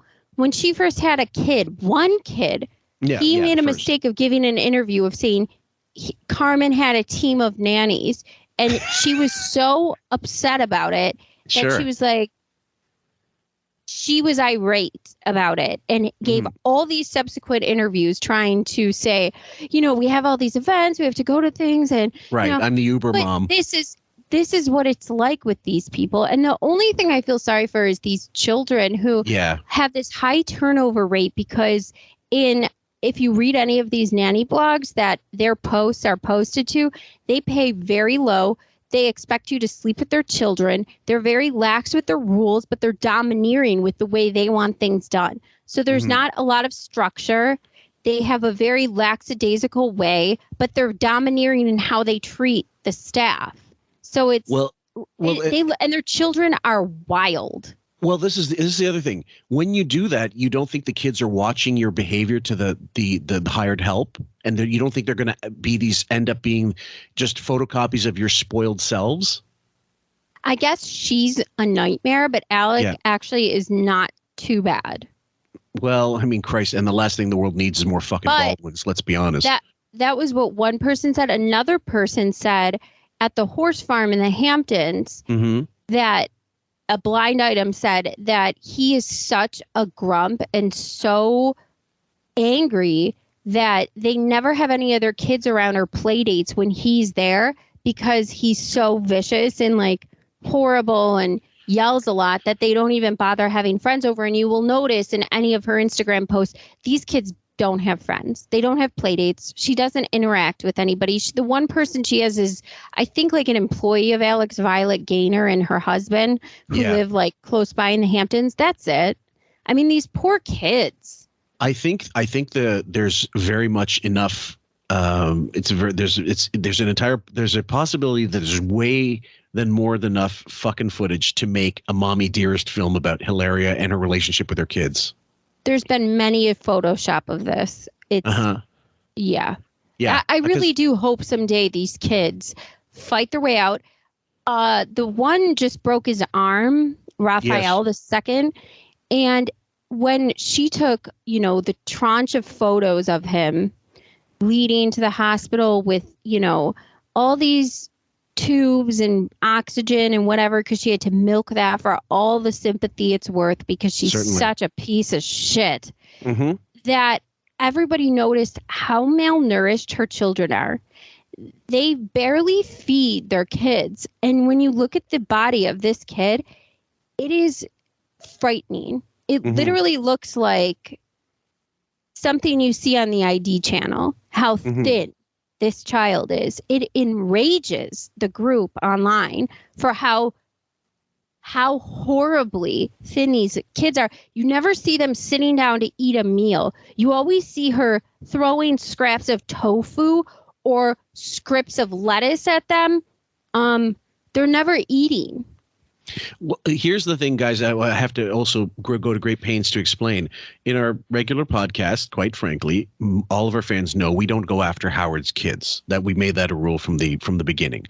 We wouldn't even mention the Baldwinito clan, except that she foists them onto the public, and you have no choice but to comment on what you're given in terms of this overexposure of the kids at Halloween. Like not too long after this, it goes into like the next day is Halloween, I think, from this at 31st, if I'm not mistaken.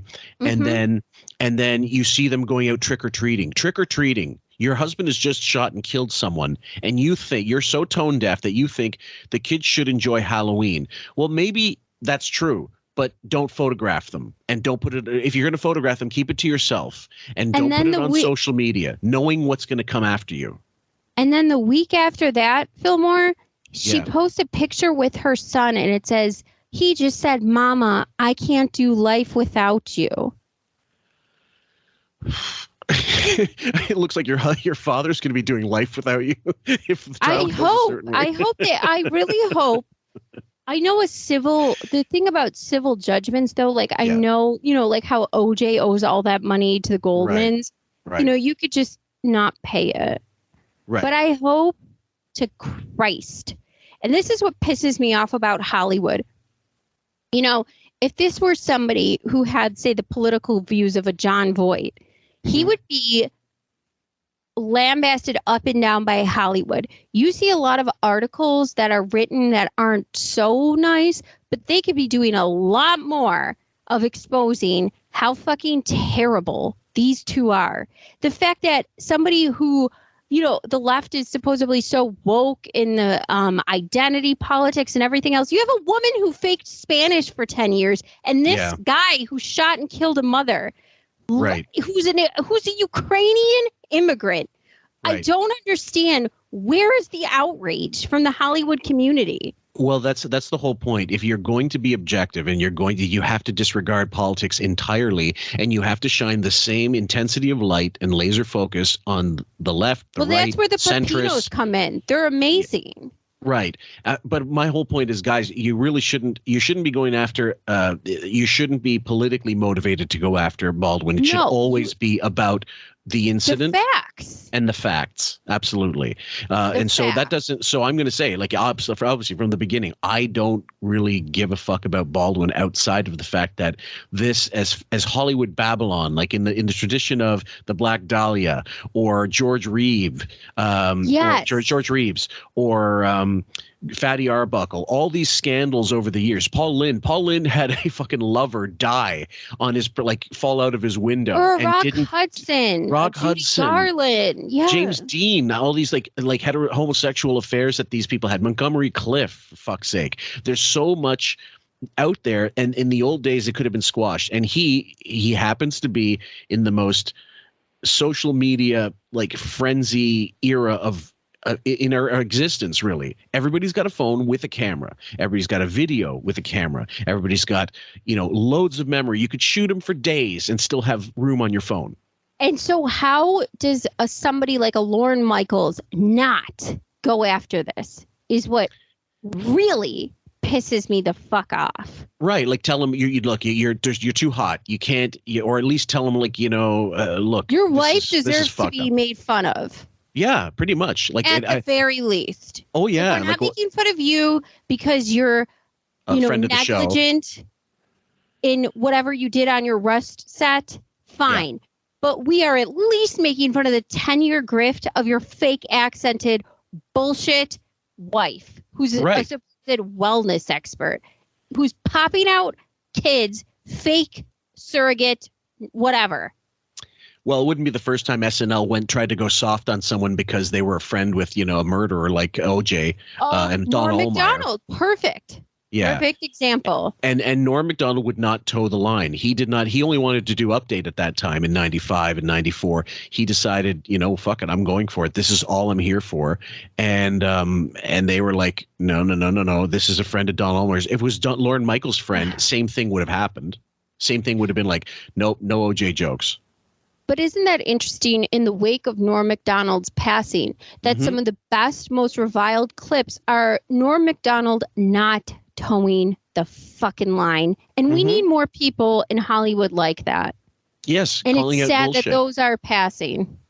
Yeah, I mean, anyway, we'll try to get through the video, guys. I'm sorry we're being so verbose, but again, it's something that demands a little analysis. Yeah. On film sets from time to time, but nothing like this. This is a 1 in a trillion episode. It's a 1 in a trillion film. And so he is in shock. He has a 9-year-old son. We are, in constant contact with him because we're very worried about his family. Why are you talking? You just said you couldn't comment. She's, dipping in like a fucking thirsty shark, fucking flopping around with her iPhone. You shouldn't see her in the shot. You shouldn't see her anywhere. You shouldn't hear from her at this point. Yeah, I'm not saying she should be, She's like a Kool-Aid commercial where he like comes in. Like she's almost like an after effect. Like she's like a special effect. All of a sudden we're going to throw someone in the frame. And she couldn't go around disorder that. Kool-Aid commercial. The only thing she's not doing is going up to their fucking phones and licking the lens. Oh, why are you filming them, Hillary? Get back in your car. Like she's filming him, then she's filming them, then she's filming him, and then she's going to get in the frame with him. Well, let's get a really, really angry look because we need that. Yeah. And his kid, and as I said, we're eagerly awaiting for the sheriff's department to tell us what their investigation has yielded. What else? Oh, I'm sure. Would you ever work on another film set that involves firearms of that nature? I couldn't answer that question. Why is she making that face, Fillmore? Why is she? I love this. This is my serious. You should know better face. They're not talking to you. You don't make films, sweetheart. That face. Oh my God! Like she's making that puppy pug face. Like, what are you talking about? You don't make films.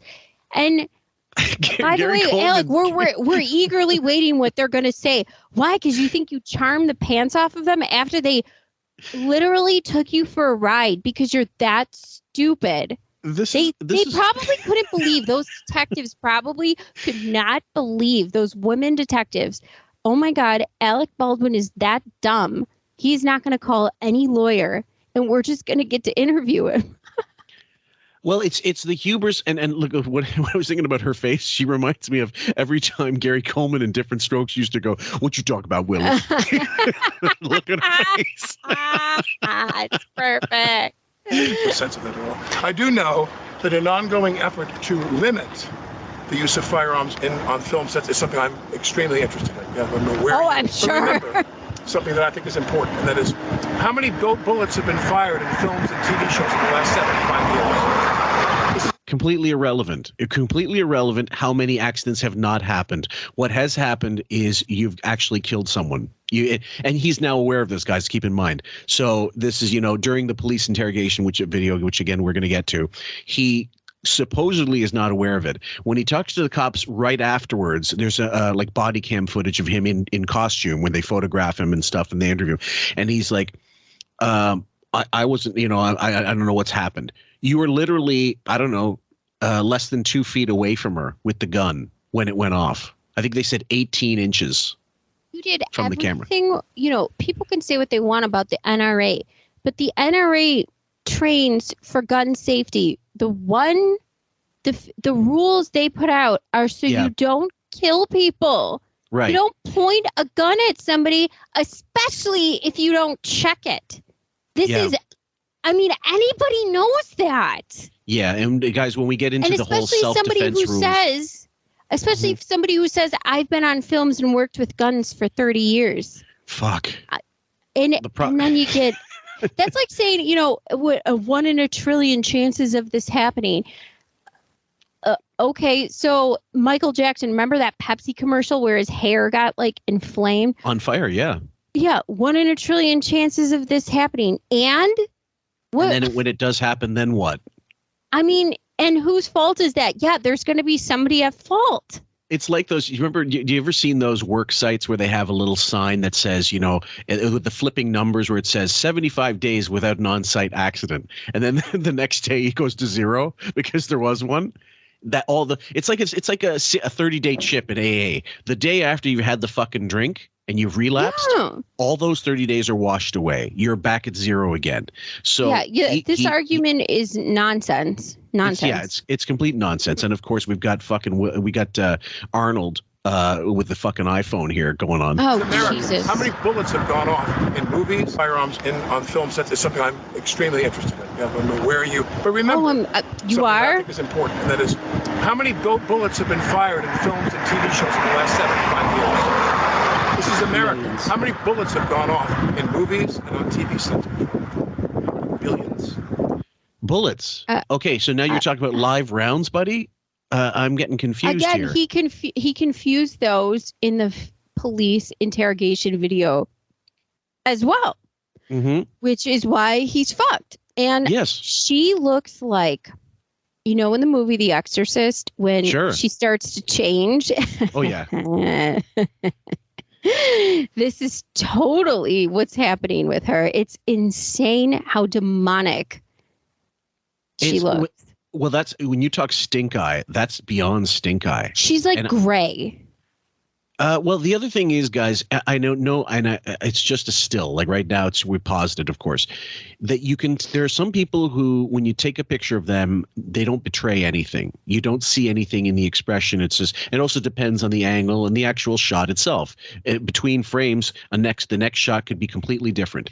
With her, she's so expressive in everything, the videos, stills. Every time you see her, you can see every motivation behind her face. She's waiting for her opening. Yes.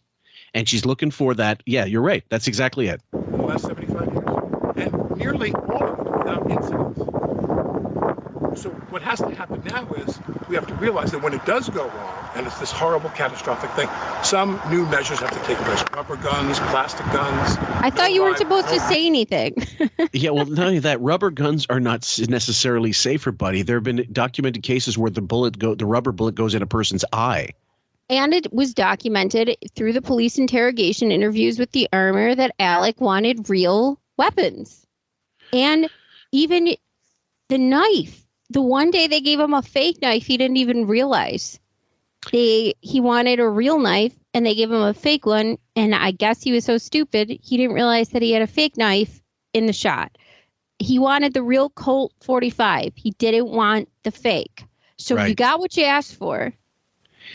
And the idea also that, okay, you're bragging about how many films you've been on with guns and stuff, but if you were, and you did, and you weren't working on B and C films the entire time, even if you were, you should still be more than accustomed to how to handle them. I mean, there are people all over that went on YouTube and explained, look, I'm a fucking nobody, and I know this. I didn't hear him complain about gun laws on film sets before this. Oh my Lord! I mean, I don't know that he's ever been a major anti-gun activist. I don't have any knowledge of that in his history. Anytime there's a massive shooting, sure, you get the wave of we need to change gun laws. The interesting thing about that, though, is anytime there's a massive shooting, the most strict gun laws, like I live in New York, they have some of the strictest gun laws. We have some of the most highest shooting rates. Same with Chicago. So you can say that maybe, restricting gun laws aren't really, because they're illegal guns. So they're not going by the way the people who are obtaining legal guns aren't the ones misusing them. It's the people who are obtaining illegal guns who are misusing them. Mm-hmm. Well, either way, we'll go through the rest of this video as best we can and see where it leads us. That's not for me to decide. It's urgent. It's urgent that you understand I'm not an expert in this field. So whatever other people decide is the best way to go. Yeah, it's urgent that I just on film sets. It's urgent that I just be acquitted now, not charged, and don't look at me anymore. All in favor of, and I will cooperate with that in any way that I can. Do you have any further projects in the works at the moment, or no, that's irrelevant to what we're talking about. Do you think production will start up again on? No, I doubt it necessarily. Interesting about that, though, he tried to start production up again. If you saw in this document dump, he was messaging with the husband of Helena and saying, I want to continue production to do it in her name. Well, yeah, by continuing production, you're actually getting, you're trying to get tacit approval of the bereaved to sign off saying that there's not going to be an investigation. But That's right. And you're trying to basically indemnify yourself. You're saying, look, I'm fine. I'm not going to be accused of this. But civil trial or criminal trial, there's no way he's getting off this. There's just no way. He doesn't have enough clout in the business anymore, if he ever did, and too many people have it in for him anyway. And his just unlikable nature is going to ensure that he's either going to have to sell a fucking property to get paid this off. Because you think a guy like this, you think this Matthew Hutchins, you think he's going to be settled off with like a fucking $1 million or $2 million? No, and he's also a lawyer too. Mm-hmm. So that's good. And there's enough pissed off people that this isn't going away.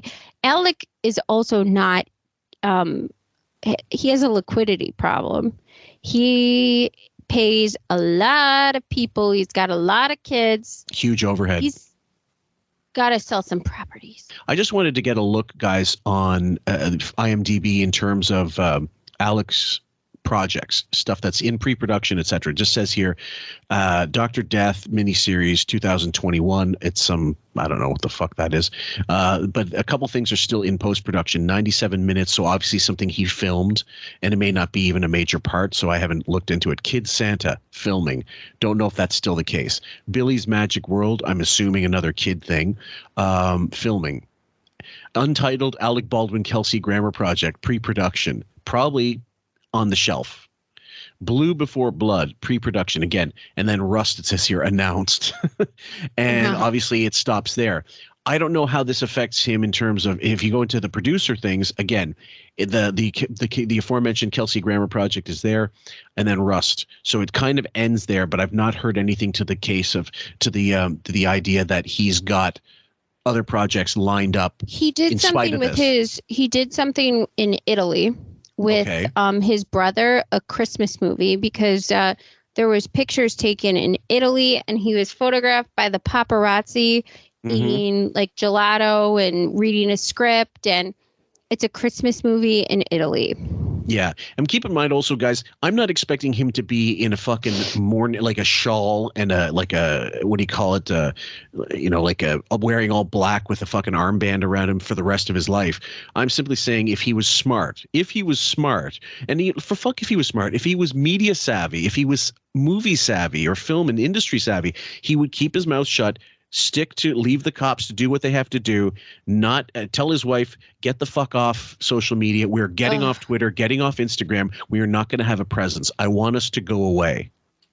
Okay, so this person on the Reddit thing said, the most fascinating, bizarre thing about Hillary Lynn Hayward Thomas Baldwin, the thing that really chupas my chabra is the absolute and total shamelessness. There is no bottom to her depths of shamelessness. This is something new Pepinos must come to realize, like the rest of us. Every time you think she can go no lower, every time you think she wouldn't dare, she can, she will. She probably already has. This mom does. A regular person would be humiliated by just one of the things that Hillary has been busted for. A normal person wouldn't even come up with this weird shit to begin with. Duck out of a funeral early to gleefully dish on the widow and children of a deceased with a gossip rag? She would. That was referring to James Gandolfini. Wear nothing but a lacy bra and a family portrait? She would. Speak in a fake over-the-top accent for 10 years? She would. Tag Nivea for a sponsorship on miscarriage posts? She would. Speak at the UN as a Spanish health and wellness expert? ? She would. Name her child after an ex-boyfriend? She would. Get drunk, get her tits out, and recreate a 16-year-old's IG video because her husband was caught flirting in the DMs? She would. Stick her legs behind her head and air her cooch out on national television? She would. Have a 7th child at 38 simply because people on the internet said she wouldn't dare? She would. She said she wouldn't, but she did. I don't put a single thing past this woman anymore. She knows no bounds. Pepinos share this shameless thing Mammy did that absolutely blew your mind, please. Well, this roadside press conference is one of them. Well, so we're confirmed. We're both on the same page. He's dumb and arrogant, and she's just incredibly sociopathic and thirsty. I don't think Alec's very arrogant, so I think it blocks out a lot of how much she's a sociopath. I also think he has a lot of those tendencies himself, but I definitely think she's more of a sociopath. Oh yeah, I think when you said evil, I don't think you were even shortchanging it that much. No, even like when it came to the wedding, I guess from behind the scenes, because she had all this Spanish shit at their wedding, like the Spanish fan, they had Spanish ring things.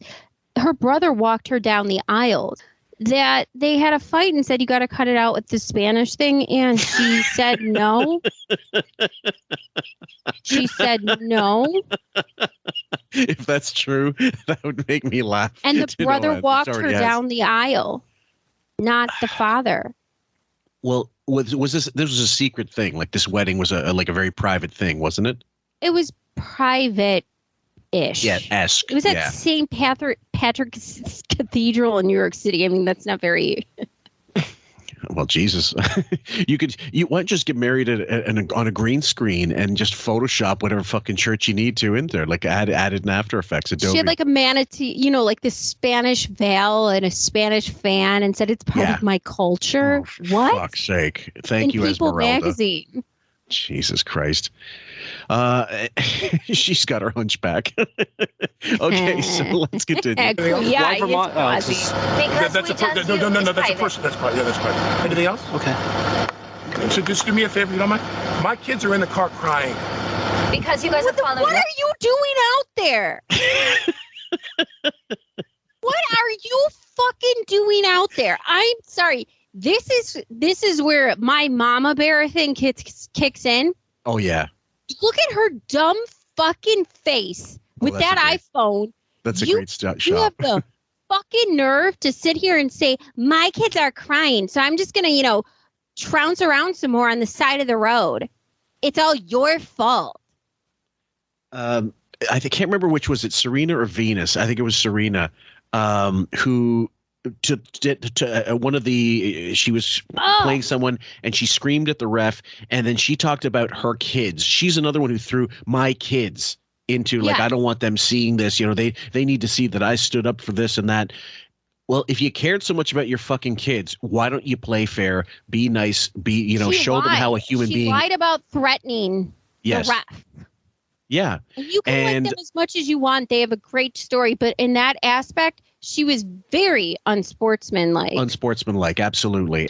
It was absolutely the wrong thing to say in this situation. And she just said, my bad. I had a temper tantrum. It happens. And I want to apologize to everybody, especially my kids, who I taught better than that. Well, what are you teaching your kids here? You think you're protecting your kids by getting on the side of the road, acting like this? Yeah. Filming them? They're in the car crying. Is Carmen the oldest? Carmen's the oldest. And how old is that kid? That kid is almost 10, so she's got to be 9. Okay, so perfect. In the next year, 2 years now, because kids they're just getting older faster, sadly. That kid, if she doesn't already have her own Insta, she will, and she's going to be. Who is that person? I can't remember who it was that Kellyanne Conway's daughter. Is it her that had the the Twitter or Instagram that completely? They were like having battles. Yeah, that was hilarious. I'm waiting for that to happen with Hilaria, and it's going to happen. Well, yes, like we said, it's going to be a mommy dearest. She just posted by the way, the kids all look so empty-eyed and so vacant, overexposed and vacant. She posted a picture of Carmen with her legs in the air, and it looked so, she posted her in bikinis, wearing half of next to nothing, dancing. Like pedo fishing. She does this thing where she breastfeed fishes. So it's these fetishization of breastfeeding. There's a difference between, women who say they're proud of their breastfeeding and it's done and away. She would post things that are so absurd. And by the way, she wasn't even breastfeeding. Mm-hmm. They're just sucking on dry tit, and you're being an exploitive. You're being an exploitive fucking mess. You're just being a goddamn. I don't even.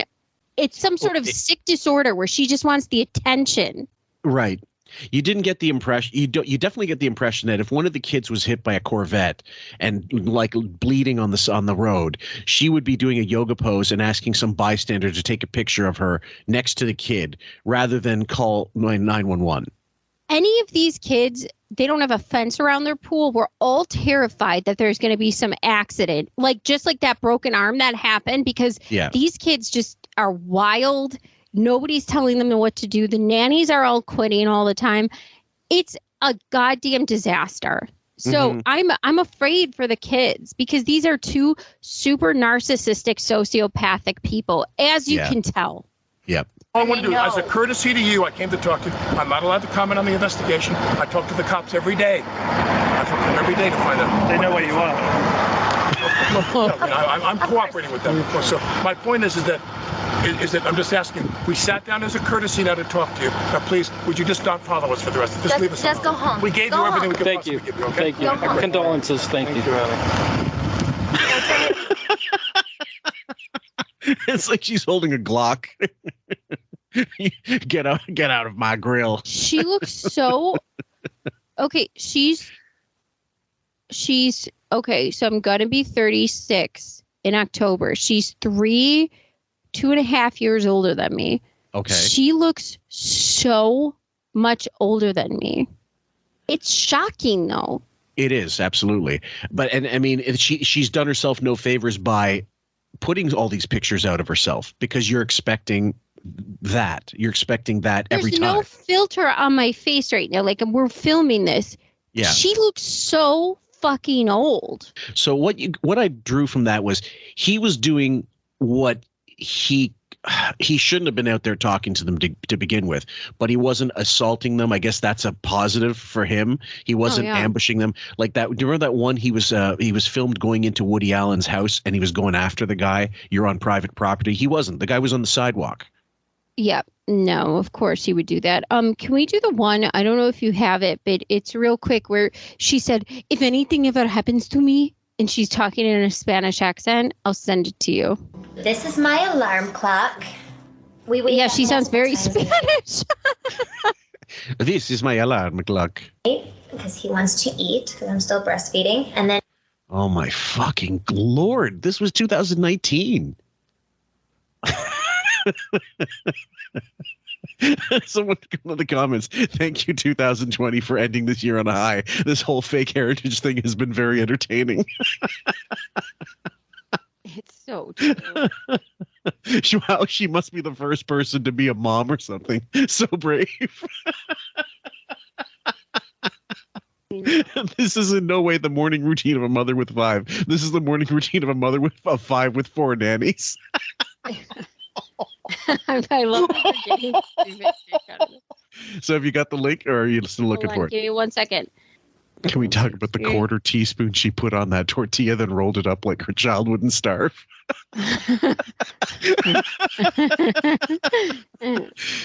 So, guys, we're going to go into the Stephanopoulos interview. Sorry we took so long to get into this, but he's starting out anything is going to happen.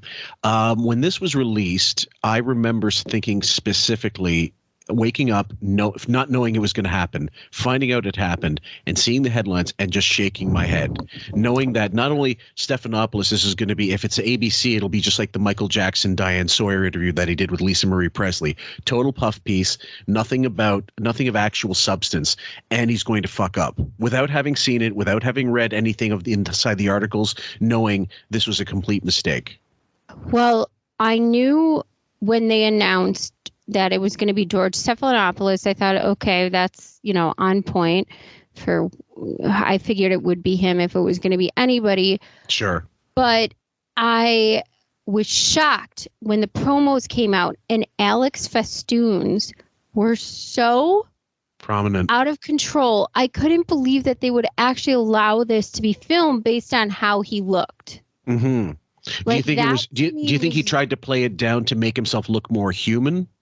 No, I honestly think it was so bad that I couldn't believe anybody on set wouldn't say, you know what, you shouldn't do this. And I also think that knowing he gave that police interview and he was going to contradict it in this, how absolutely insane and stupid that was. I don't know what lawyers he has, but they should all fire him as a client, not only because of him, but his wife for their actions, just their callousness and actions since this shooting. You should fire them as clients because they're not listening to your advice. And as lawyers, you can fire clients for not absolutely. listening to your legal advice. I'm not working for you anymore. I don't want to because you don't want to be saddled with someone who won't do what you say and is going to do their best to get themselves convicted, regardless of what you say, because it looks bad on you. You don't want to be the lawyer who had a bunch of clients who went to jail. I guarantee you the lawyer said, get the fuck off social media, stop posting. Oh, yes. I guarantee you they said it's not making you look good bragging about your children and your family when you killed a mother. I guarantee you they said, do not do this George Stephanopoulos interview. It's not going to humanize you, because they knew that they gave a police interview. And I'm sure the lawyers got that footage and said, do not do this interview. Oh, yeah. And even this, guys, this is the first thing that was the first thing initially when I mentioned about all the headlines and just knowing that he did this. Then when I went in, I go, they're going to edit this. This ain't going to be like a 60-minute piece where they have a main camera on Fidel Castro and Mike Wallace. You hear his voice asking the question because you're looking for the reaction of Fidel Castro. It's not going to be a 2-camera thing. It's going to be multiple camera, multiple edit, and you don't know how many takes they will have gotten to get the answer to the particular question. So it's just going to be completely fluff promotion bullshit. And I, as disgusted as I normally would be with Stephanopoulos, because he's just a fucking, as a fellow Greek, you know, he's just a shameful piece of shit. And I hate the fact that he agreed to be part of it. I would have said no. Friendship notwithstanding, I would say I don't want to have anything to do with this. But I think him, Ali Wentworth, they both said, fuck it, do it. It's going to get your name out there, and it's just going to make Alec look bad. You're not going to take any shrapnel. I don't know about that. Okay, Pepinos, we've actually found the video we're looking for. It's from November 10th, 2021. It was posted on Twitter at 10:44 a.m. And this is the one video that Sam was talking about with himself, Grandpa Moses, with his grift wife. And they're walking apparently in New York. I have no idea, I presume, or Vermont. I don't know. At this point, it's probably New York. And you want to talk about it? Well, the woman who was caught not being Spanish decided that she's culturally fluid, so the accent can be back on again, even though she took it off. And you will notice in the police video, she has no accent whatsoever because she doesn't think the paparazzi are around. So when she doesn't have cameras, there's no accent. And so she thinks that she's Princess Diana and that when the paparazzi are hounding her, that she's going to be harmed. And so this person said, I can't speak Spanish, so I don't know what that says. Está expuesto. Oh, okay. Fillmore speaks Greek, so he's better at languages. It says, #Hilaria Baldwin gaslights and acts like she's the victim here. The only victim who should be recognized is Helena Hutchins and her family. #Alec Baldwin. Okay.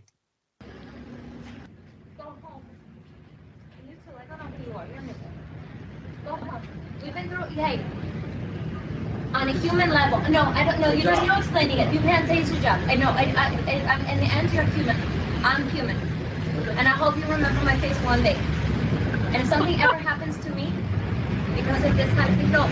If something ever happens to me, remember that I asked you to stop. What I love is she felt the need during the pandemic to pull down the mask to make sure her face could be heard, and also most likely to get her voice a little louder and make it, because it's always muffled under the mask.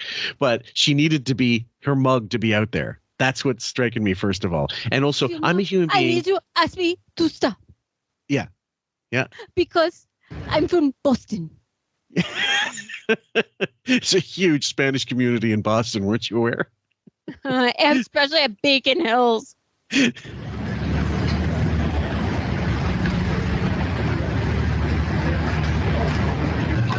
So Alec went in and without her, and she's or they both went in, and she decided she had to come back out. Oh yeah. Marker, good. Great. More fun. Alec, thank you for doing this. You haven't said much in public since that tragic accident. Why speak out now? Well, I think that there's a criminal investigation, and that could be a while. There's all kinds of civil litigation, and I felt there were a number of misconceptions. And also, guys, keep in mind, neither of us thinks he wanted to kill Alina Hutchins. We're totally down with it was an accident. We get that, but it's just the reaction after the fact. An accident, though, that could have been avoided. An accident that could have been avoided because of your negligent behavior is different than a car accident or something. That's right. Or an explosion that went off and you had nothing to do with it, but it was, you happened to be in the scene. And I also, he says, I like to clear things up because the criminal thing might take a while. Okay, fine. But the civil thing, oh, okay. So, because Gloria Allred got up there and said what she had to say, and she laid out the case for the civil liability very succinct, very clearly what was fucked up about everything that had to do with this case and what they screwed up on. Yeah. And so he wants to avoid financial ruin, which fine. This is not the way to do it. It's this ego and this hubris that thinks you can charm, just like he thought he could charm the women police officers in this, that you can charm your way out of responsibility, that somehow this is going to absolve you of something, depending on how well you play this part right here. And it's not working. It's the hubris. It's the same hubris that you think, I don't need a lawyer. I can sort this out myself. But my question to you is going to be, do you think he felt, well, I'm going to get fucked on the civil suit anyway, regardless. So why don't I just try to do this to help myself? I think this will help myself. No, I honestly, I think he genuinely thought he thought he could help himself on both ends. I think he's that arrogant.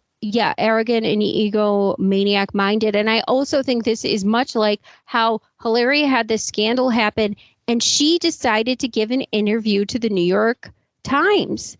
And so they sat her down with someone and she couldn't give dates of when she spent her childhood in Spain. Oh, it would be so hard for me to pinpoint those down. Really? Where was your education in Spain? Crickets? Because you didn't have any. Because you're a liar. You're a fraud. You're a phony. What would it make you think that you could sit down with the gray lady and they wouldn't nail you on what a fraud you were? But that is the hubris of these two arrogant shitheads. Well, it's an amazing amount of hubris and chutzpah and whatever tsuri. There's all kinds of terms you could use to explain why they do what they do. This one was inexplicable. And as we go further into the first 5 minutes of the interview, you're going to hear such amazing actor bullshit that he may as well be James Lipton Stephanopoulos in this, because it's more like in the actor's studio than a one-on-one interview in terms of like some kind of retaliation piece or some kind of defense piece that you show to the jury. And the other thing is this, again, it's going to, you can't, Carrie explained, you can't use this in a court, but in a civil court you could. And they would easily, you're just giving so much ammunition to the prosecution. Yes. Yeah. Which So- is what's happening right now in like the Johnny Depp Amber Heard thing. Oh, So- yeah. And that's a whole other thing, guys. If we decide to go down that road, there's going to be reams of footage. There still is. There's loads of it. And God bless the body language analysis experts, because it's like they're like piranhas, and that's the chum. By the way, Amber Heard couldn't have picked a more unlikable set of lawyers if she tried. Like a cat lady Lord. and a I've never god seen anything and a like guy named Rottenbaum. Why? Why? Couldn't you get a pseudonym for the purposes of the trial? No, of course not. Oh, my Lord. Most of it from sources I really wouldn't concern myself about, but a couple that I did concern myself about, where there were these authoritative statements about, this is what happened. The sheriff's department hasn't even released a report to the DA yet. The reason I wanted to sit down with you is because I really feel like I can't wait for that process to end in February, March. I mean, I'm not asking them to speed it up for my... Well, that's exactly what you're doing. That's the problem. You stupid fuck. I can't wait for this process. You should. You should let whatever is going to play out. Due process. This is a problem with this is a problem with our institutions when it comes to changing what should happen in normal investigations, or however you want to put it, with activism or getting involved. This is swinging what could happen in an investigation, because you're deciding to not let the investigation play out, and you're deciding to take the reins upon yourself, put yourself in front of a national TV camera, and say what you think happened. Mm-hmm. I mean, you can do that if you want. Be my guest. But that's not really helping you the way you think it is. Well, the other thing is, the reason why it's going to take longer than it would have, let's say, 30, 40 years earlier is obviously because, number one, there's so much footage. There's CCTV footage on the grounds of the set. There's phone footage. There's phone text messages, phone videos, emails that they have to sift through. The forensic auditing that has to happen in terms of getting all the documentation, the union stuff. They have to go through crew manifests. The amount of stuff they have to go through. I feel bad for the investigators, because it will be like a warehouse of data that they have to sift through to get the full, now they got to go through this. But that is why the reason, Alec and Hilaria think in the mind of the initial reaction, the social media reaction, the downfall. Yes. They react to everything of that split second that's happening. Now, right. If you have a more pragmatic mind like I do, for example, you think, okay, there's going to be an avalanche, an onslaught. Tune it out, live your life, let the investigation happen, get the fuck off social media. Right. Stay out of the limelight. Stop posting and bragging about the family you have when somebody died. Yes. And don't do any interviews and make any inferences that can be used against you. I mean, it's stupid. Yeah, you lead with lawyers and silence on all levels. Yes. A media blanket towards your mouth. Literally shut the fuck up. And if someone wants to interview you about whatever, you just say, no, we're not giving anything. This isn't a rap battle. Like, no. I know the initial reaction is you want to chirp. This isn't that. You don't have to respond. But you know what it is? Because their ego is so fucking juiced up, they can't go any length of time without being interviewed, without being tasked to give a quote or some kind of soundbite that they can sound so that they can read themselves and go, I said that. Oh, yeah, that made it to the Chicago Trib. Okay, this one was in the New York Times. I was quoted in whatever. That's the kind of arrogance and that's the kind of egotism I don't understand, because I don't have that about myself. Okay, do you know how stupid he is? He came up with an alternate Twitter account called, let me get this right. You're right. Rust Death Facts, but yes. It's him. Yeah. And he got drunk probably, and it was like late at night, And one of the Pepinos were chirping at them because they came up with the account, calling themselves, hold on. I benefit. That's ridiculous. But I am saying that they're going to do what they need to do. And I wanted to come to talk to you to say that I would go to any lengths to undo what happened. I would go to any lengths to undo what happened. I think the big question, and the one you must have asked yourself 1,000 times, how could this have happened? Well, there's two things I want to say about that. One is that... Okay, this is a horrible question. It is. Like, it's a terrible question. As an interviewer, you should say, I've known many movie stars in my career. You should have background information about the event. Mm-hmm. You should know what's being alleged against him. You should say, this is what's being alleged. Mm-hmm. How would you like to respond? Yes. This is the most cushy, lick your cornhole interview I've ever fucking heard. This ain't a softball. George Stephanopoulos is a disgrace. Do you remember those gym balls with the weird color? Like they were always like the funky colors, and you would you'd roll the ball towards home plate, and the kids would kick it like kickball. Yes. I don't know. Yeah, whatever. Yeah. Baseball, soccer, baseball. We used to call it. Yeah.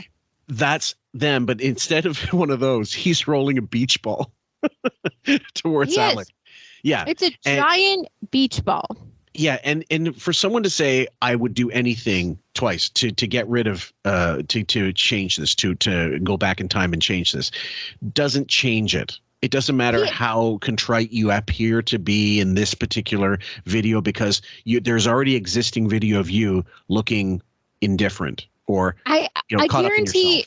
I guarantee even George gave him mulligans and said maybe even a tougher question that's not even that bad, and he said no.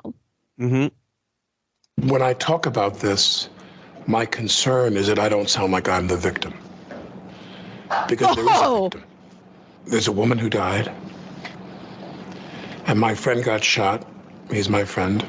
And she was a new friend. I met her, and we worked together on the... I don't the think roadside, Alec knows what friend is. No, he doesn't. Of course not. Just like Howard doesn't have any friends, except he's got a lot of friends. He talks about that. They don't either. Or something. Yeah, it's so in the roadside interview, he goes, "She was my friend," and now in this one, he's distancing himself. He's saying, "Okay, new friend. She's a new friend." I don't delineate people like that. You either are friends with someone or you're not.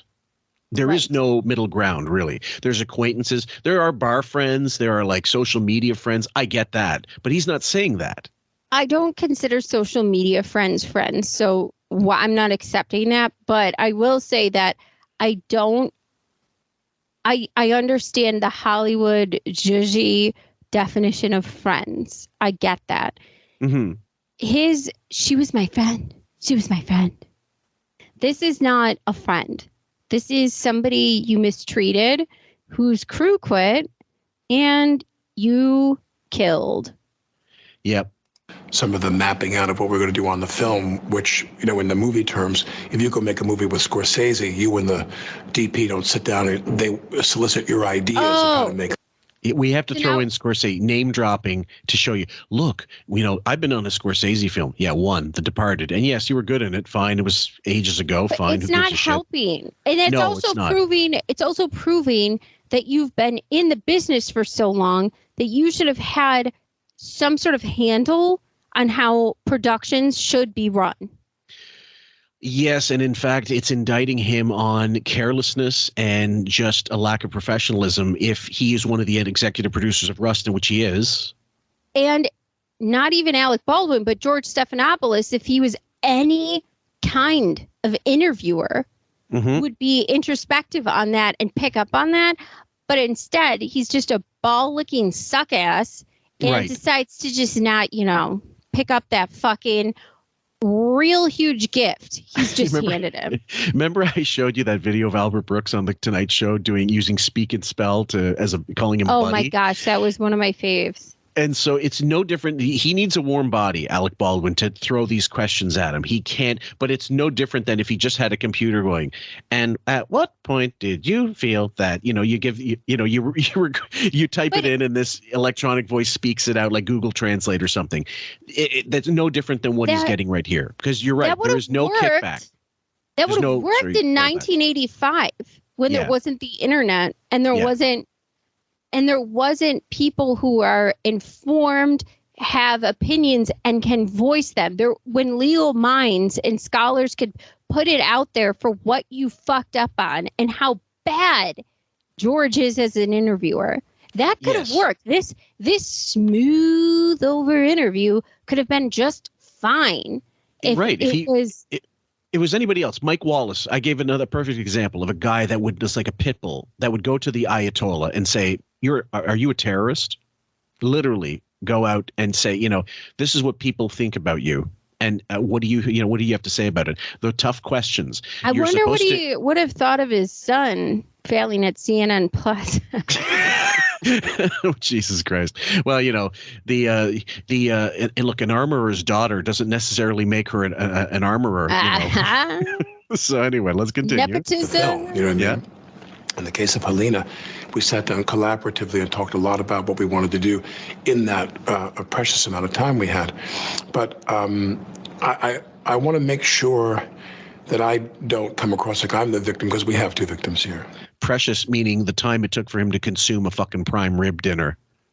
Precious meaning I didn't want to take the training that the armorer was insisting that I was supposed to do when it came to the cross draw, insisting that I had to do because I wanted to use a Colt 45 real weapon, not a fake gun. Mm-hmm. And the fact she wasn't even on set. Mm-hmm. And the second thing is that all of what happened on that day leading up to this event was precipitated on one idea, and that is that Helena and I had something profound in common. And that is we both assumed the gun was empty. Other than those, No. Helena was exhausted because you didn't buy them rooms. Mm-hmm. Helena was exhausted. She was just holding whatever she could together of this production because people walked out. Yes.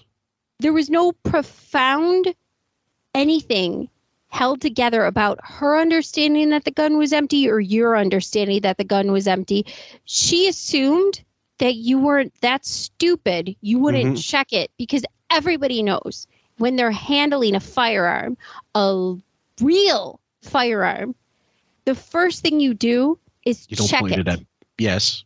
You check it to make sure it's empty. And if it's not empty, make sure it's a dummy round. If it's not a dummy round, you don't point it at anyone. It's funny. Recently on the Stern Show, well, not recently, but the last Martin Short, Steve Martin interview that we covered on Patreon, he talks about meeting Elvis in Vegas, and Elvis was a huge gun nut. And Elvis in the dressing room said, "Hey, you want to look at my guns?"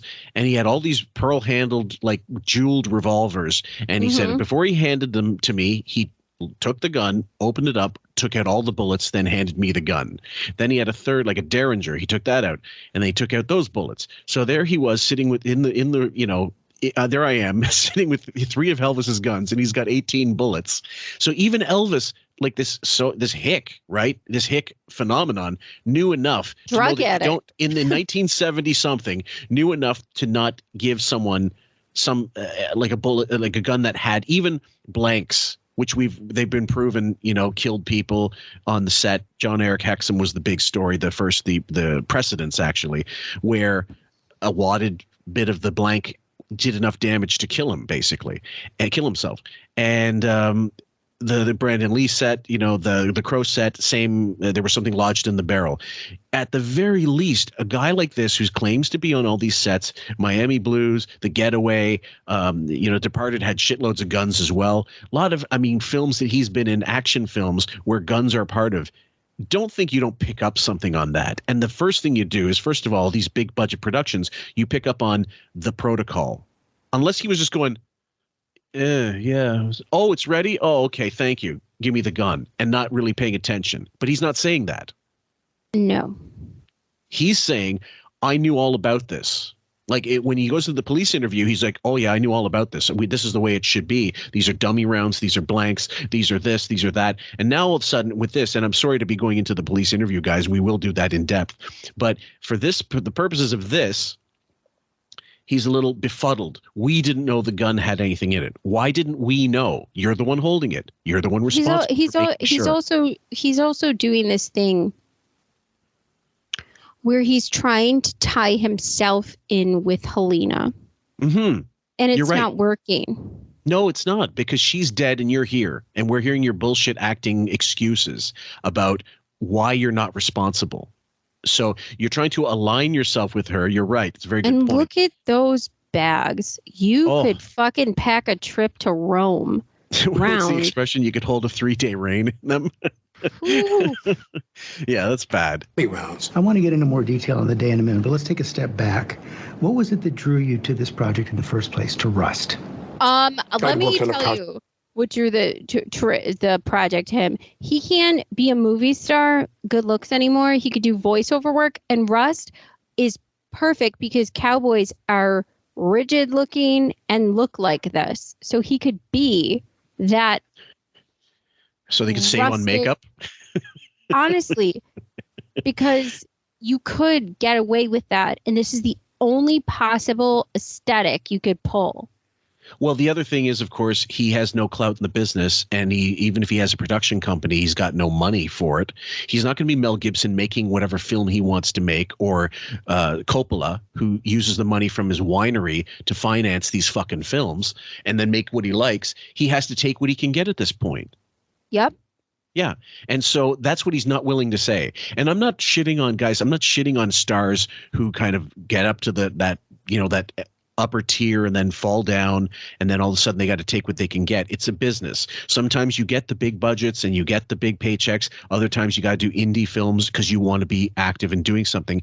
He needs to keep working. He needs to keep working. And because if this project only paid him 7 kids under 10. Lifestyle maintenance. He needs, even if it's only going to pay him $250,000 or $500,000 for this film, and the rest goes into the budget, he needs that. Yeah.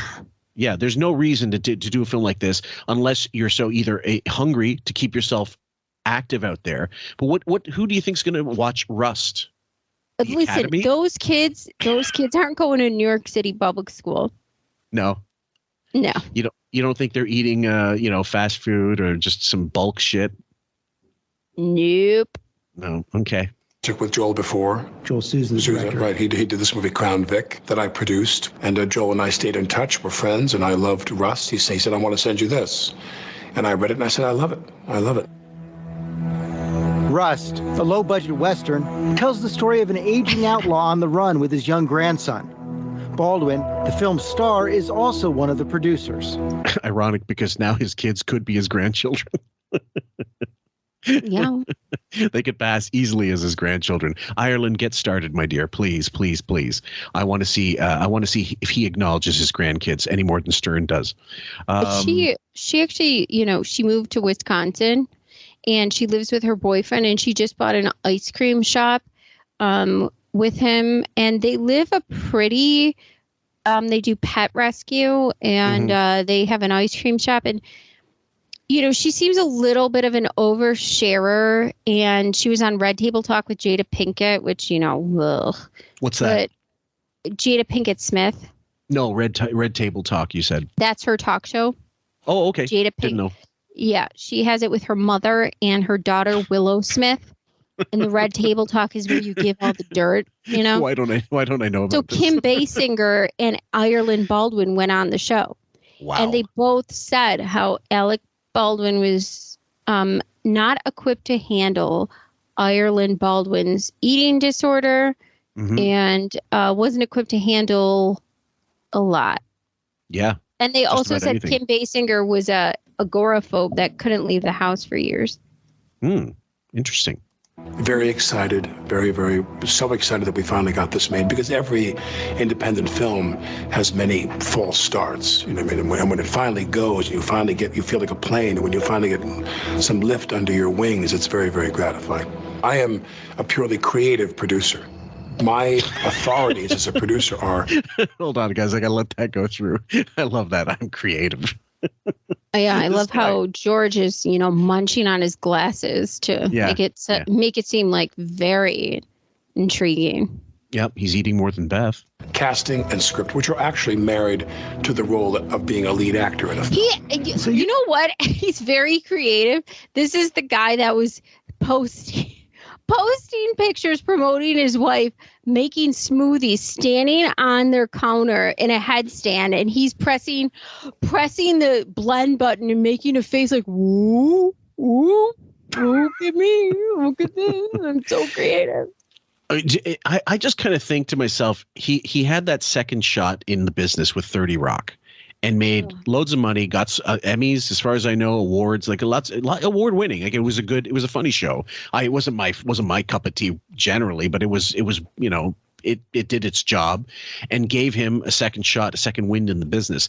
If I were him, I would have taken that and done these indie projects and lowered my lifestyle maintenance to the point where I could affordably retire. And not have to depend on having surrogates have kids. No, I wouldn't need the moon bump, as you called it. I love that expression. Oh, batting, just like in the cooler. You're not the kind of so crazy. Yeah, looking at the line item of each budget. No.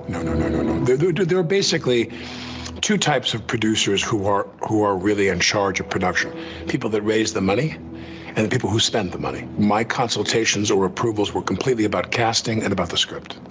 Okay, and he's right. When you see executive producer, assistant, associate producer, all these things, they all have different functions. A lot of times, and a producer is literally just a name credit, like head writer or a script super, like not script. Additional writing by someone that even if you only did one line in the thing, you decide they allow you to get that credit sometimes, and there's no money involved even. Right. I was listening to during this Johnny Depp Amber Heard trial, they had Richard Marks on, who's a entertainment lawyer, business lawyer, deal maker. He is the person who made the merchandising deal for Star Wars, who had Rocky be the star of Rocky. I mean, he had Michael J. Fox star in Family Ties. He is incredible. I mean, this testimony was amazing. And he was an expert witness in saying how Johnny took a hit because of that Washington Post op-ed. Okay. Oh, totally. Yeah. And he would be an expert because he is a deal maker. So when he talks about indie films versus studio films, what Alec is saying here about what their deals are, Richard would be the lawyer who would come in, who would deal with who's taking care of what your role would be. And they would succinctly put that in the deal. Yeah. So Alec would know, and so the investigators will know what is in Alec's deal and what his role are as that production person, because that will be written in. Yeah. And so he'd be an expert in breaking down the line, basically, like below the line, above the line, what's costing what. Yeah. And absolutely exactly where you're everything. Yeah. And so what Alec's going on about now is correct, actually, what he's discussing about, the different roles of when you say you're a producer, that's a nebulous term. It's not always cut and dried. No, exactly right. It depends on what deal you made. Mm-hmm. Yep. I don't hire anybody in the crew. Not even the cinematographer, no one? No, but he will apprise me of what he's doing. And he'll say to me, I got Helena Hutchins to be the DP. I said, how do you feel about that? Are you excited? I'm very excited. She's wonderful. What did you know about Helena Hutchins before she started working on this? I knew nothing about her until Joel said to me, I got her. She was fantastic. I knew nothing about her. She's a friend. You just met this person, you're on a set, and now she's a friend. And now you're going, it doesn't jibe, guys. Don't say she's a friend. She said she's the cinematographer on this film that I shot. There's also very few female cinematographers. So it wouldn't surprise me that a chauvinist, misogynist like Alec doesn't know one of them who happens to be in your movie.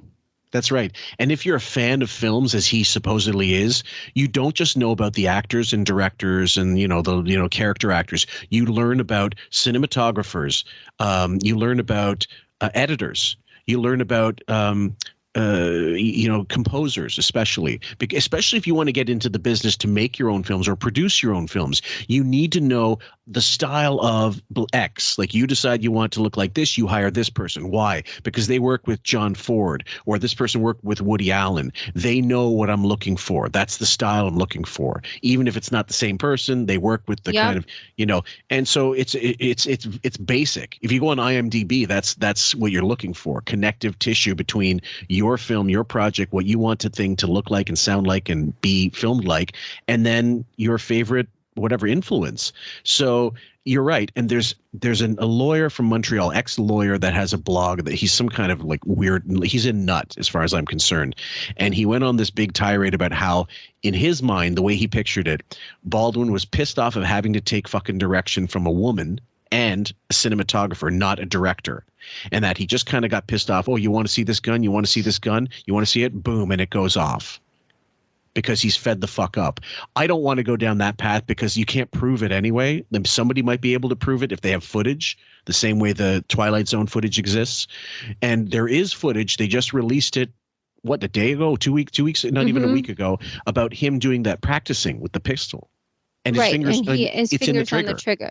Yeah. I'm an Occam razors type person, so I like information and what makes the most sense. Yes. So that's just how I lean in. Right. When I weigh evidence. We're supposed to believe that he's doing, they've got these shots of him going like this. I presume they have video of him pulling the trigger that actually, that did the job. He's going to claim the hammer went back. I never pulled the trigger. It's very possible he pulled it back and it didn't lock, but he let it go and it set the gun off. Absolutely. I can believe that. But I didn't have my finger on the trigger. I don't believe that. I don't believe it because you proved yourself to be doing that previously more than once in rehearsal. So it's just, I don't know. What makes the most sense? Guys, we're just going to leave it right there, and we'll continue picking it up in the next episode. We hope you've enjoyed this so far, and please throw us your comments. We'd love to hear from what you think and your theories, etc., and everything else. And if you've got some links to videos that nobody's seen, for example, or things that you think should be emphasized, that means analysis videos, or blogs, lawyer blogs, industry blogs where people are specialists in their field and might have something important to say, please put us the link in the comment section, and we'd love to hear it. That's a great idea. Yes, please do. Thank you so much. Thanks, guys. Take care. We love you. With some friends, and he came over to the table and he said, "Frank, do me a favor, will you?" He said, "I'm sitting with a very pretty girl, and I'm trying to make out, And he said, "I told her I know you, and she really doesn't believe me. Would you stop by the table?" I said, "All right." I was just about finished. I was down to the espresso, and finally he went back, and I walked by the table, and I said, "How are you, Don? Nice to see you." He said, "Can't you see I'm eating, Frank? What are you doing?" I went for the whole thing. I stood with my mouth open.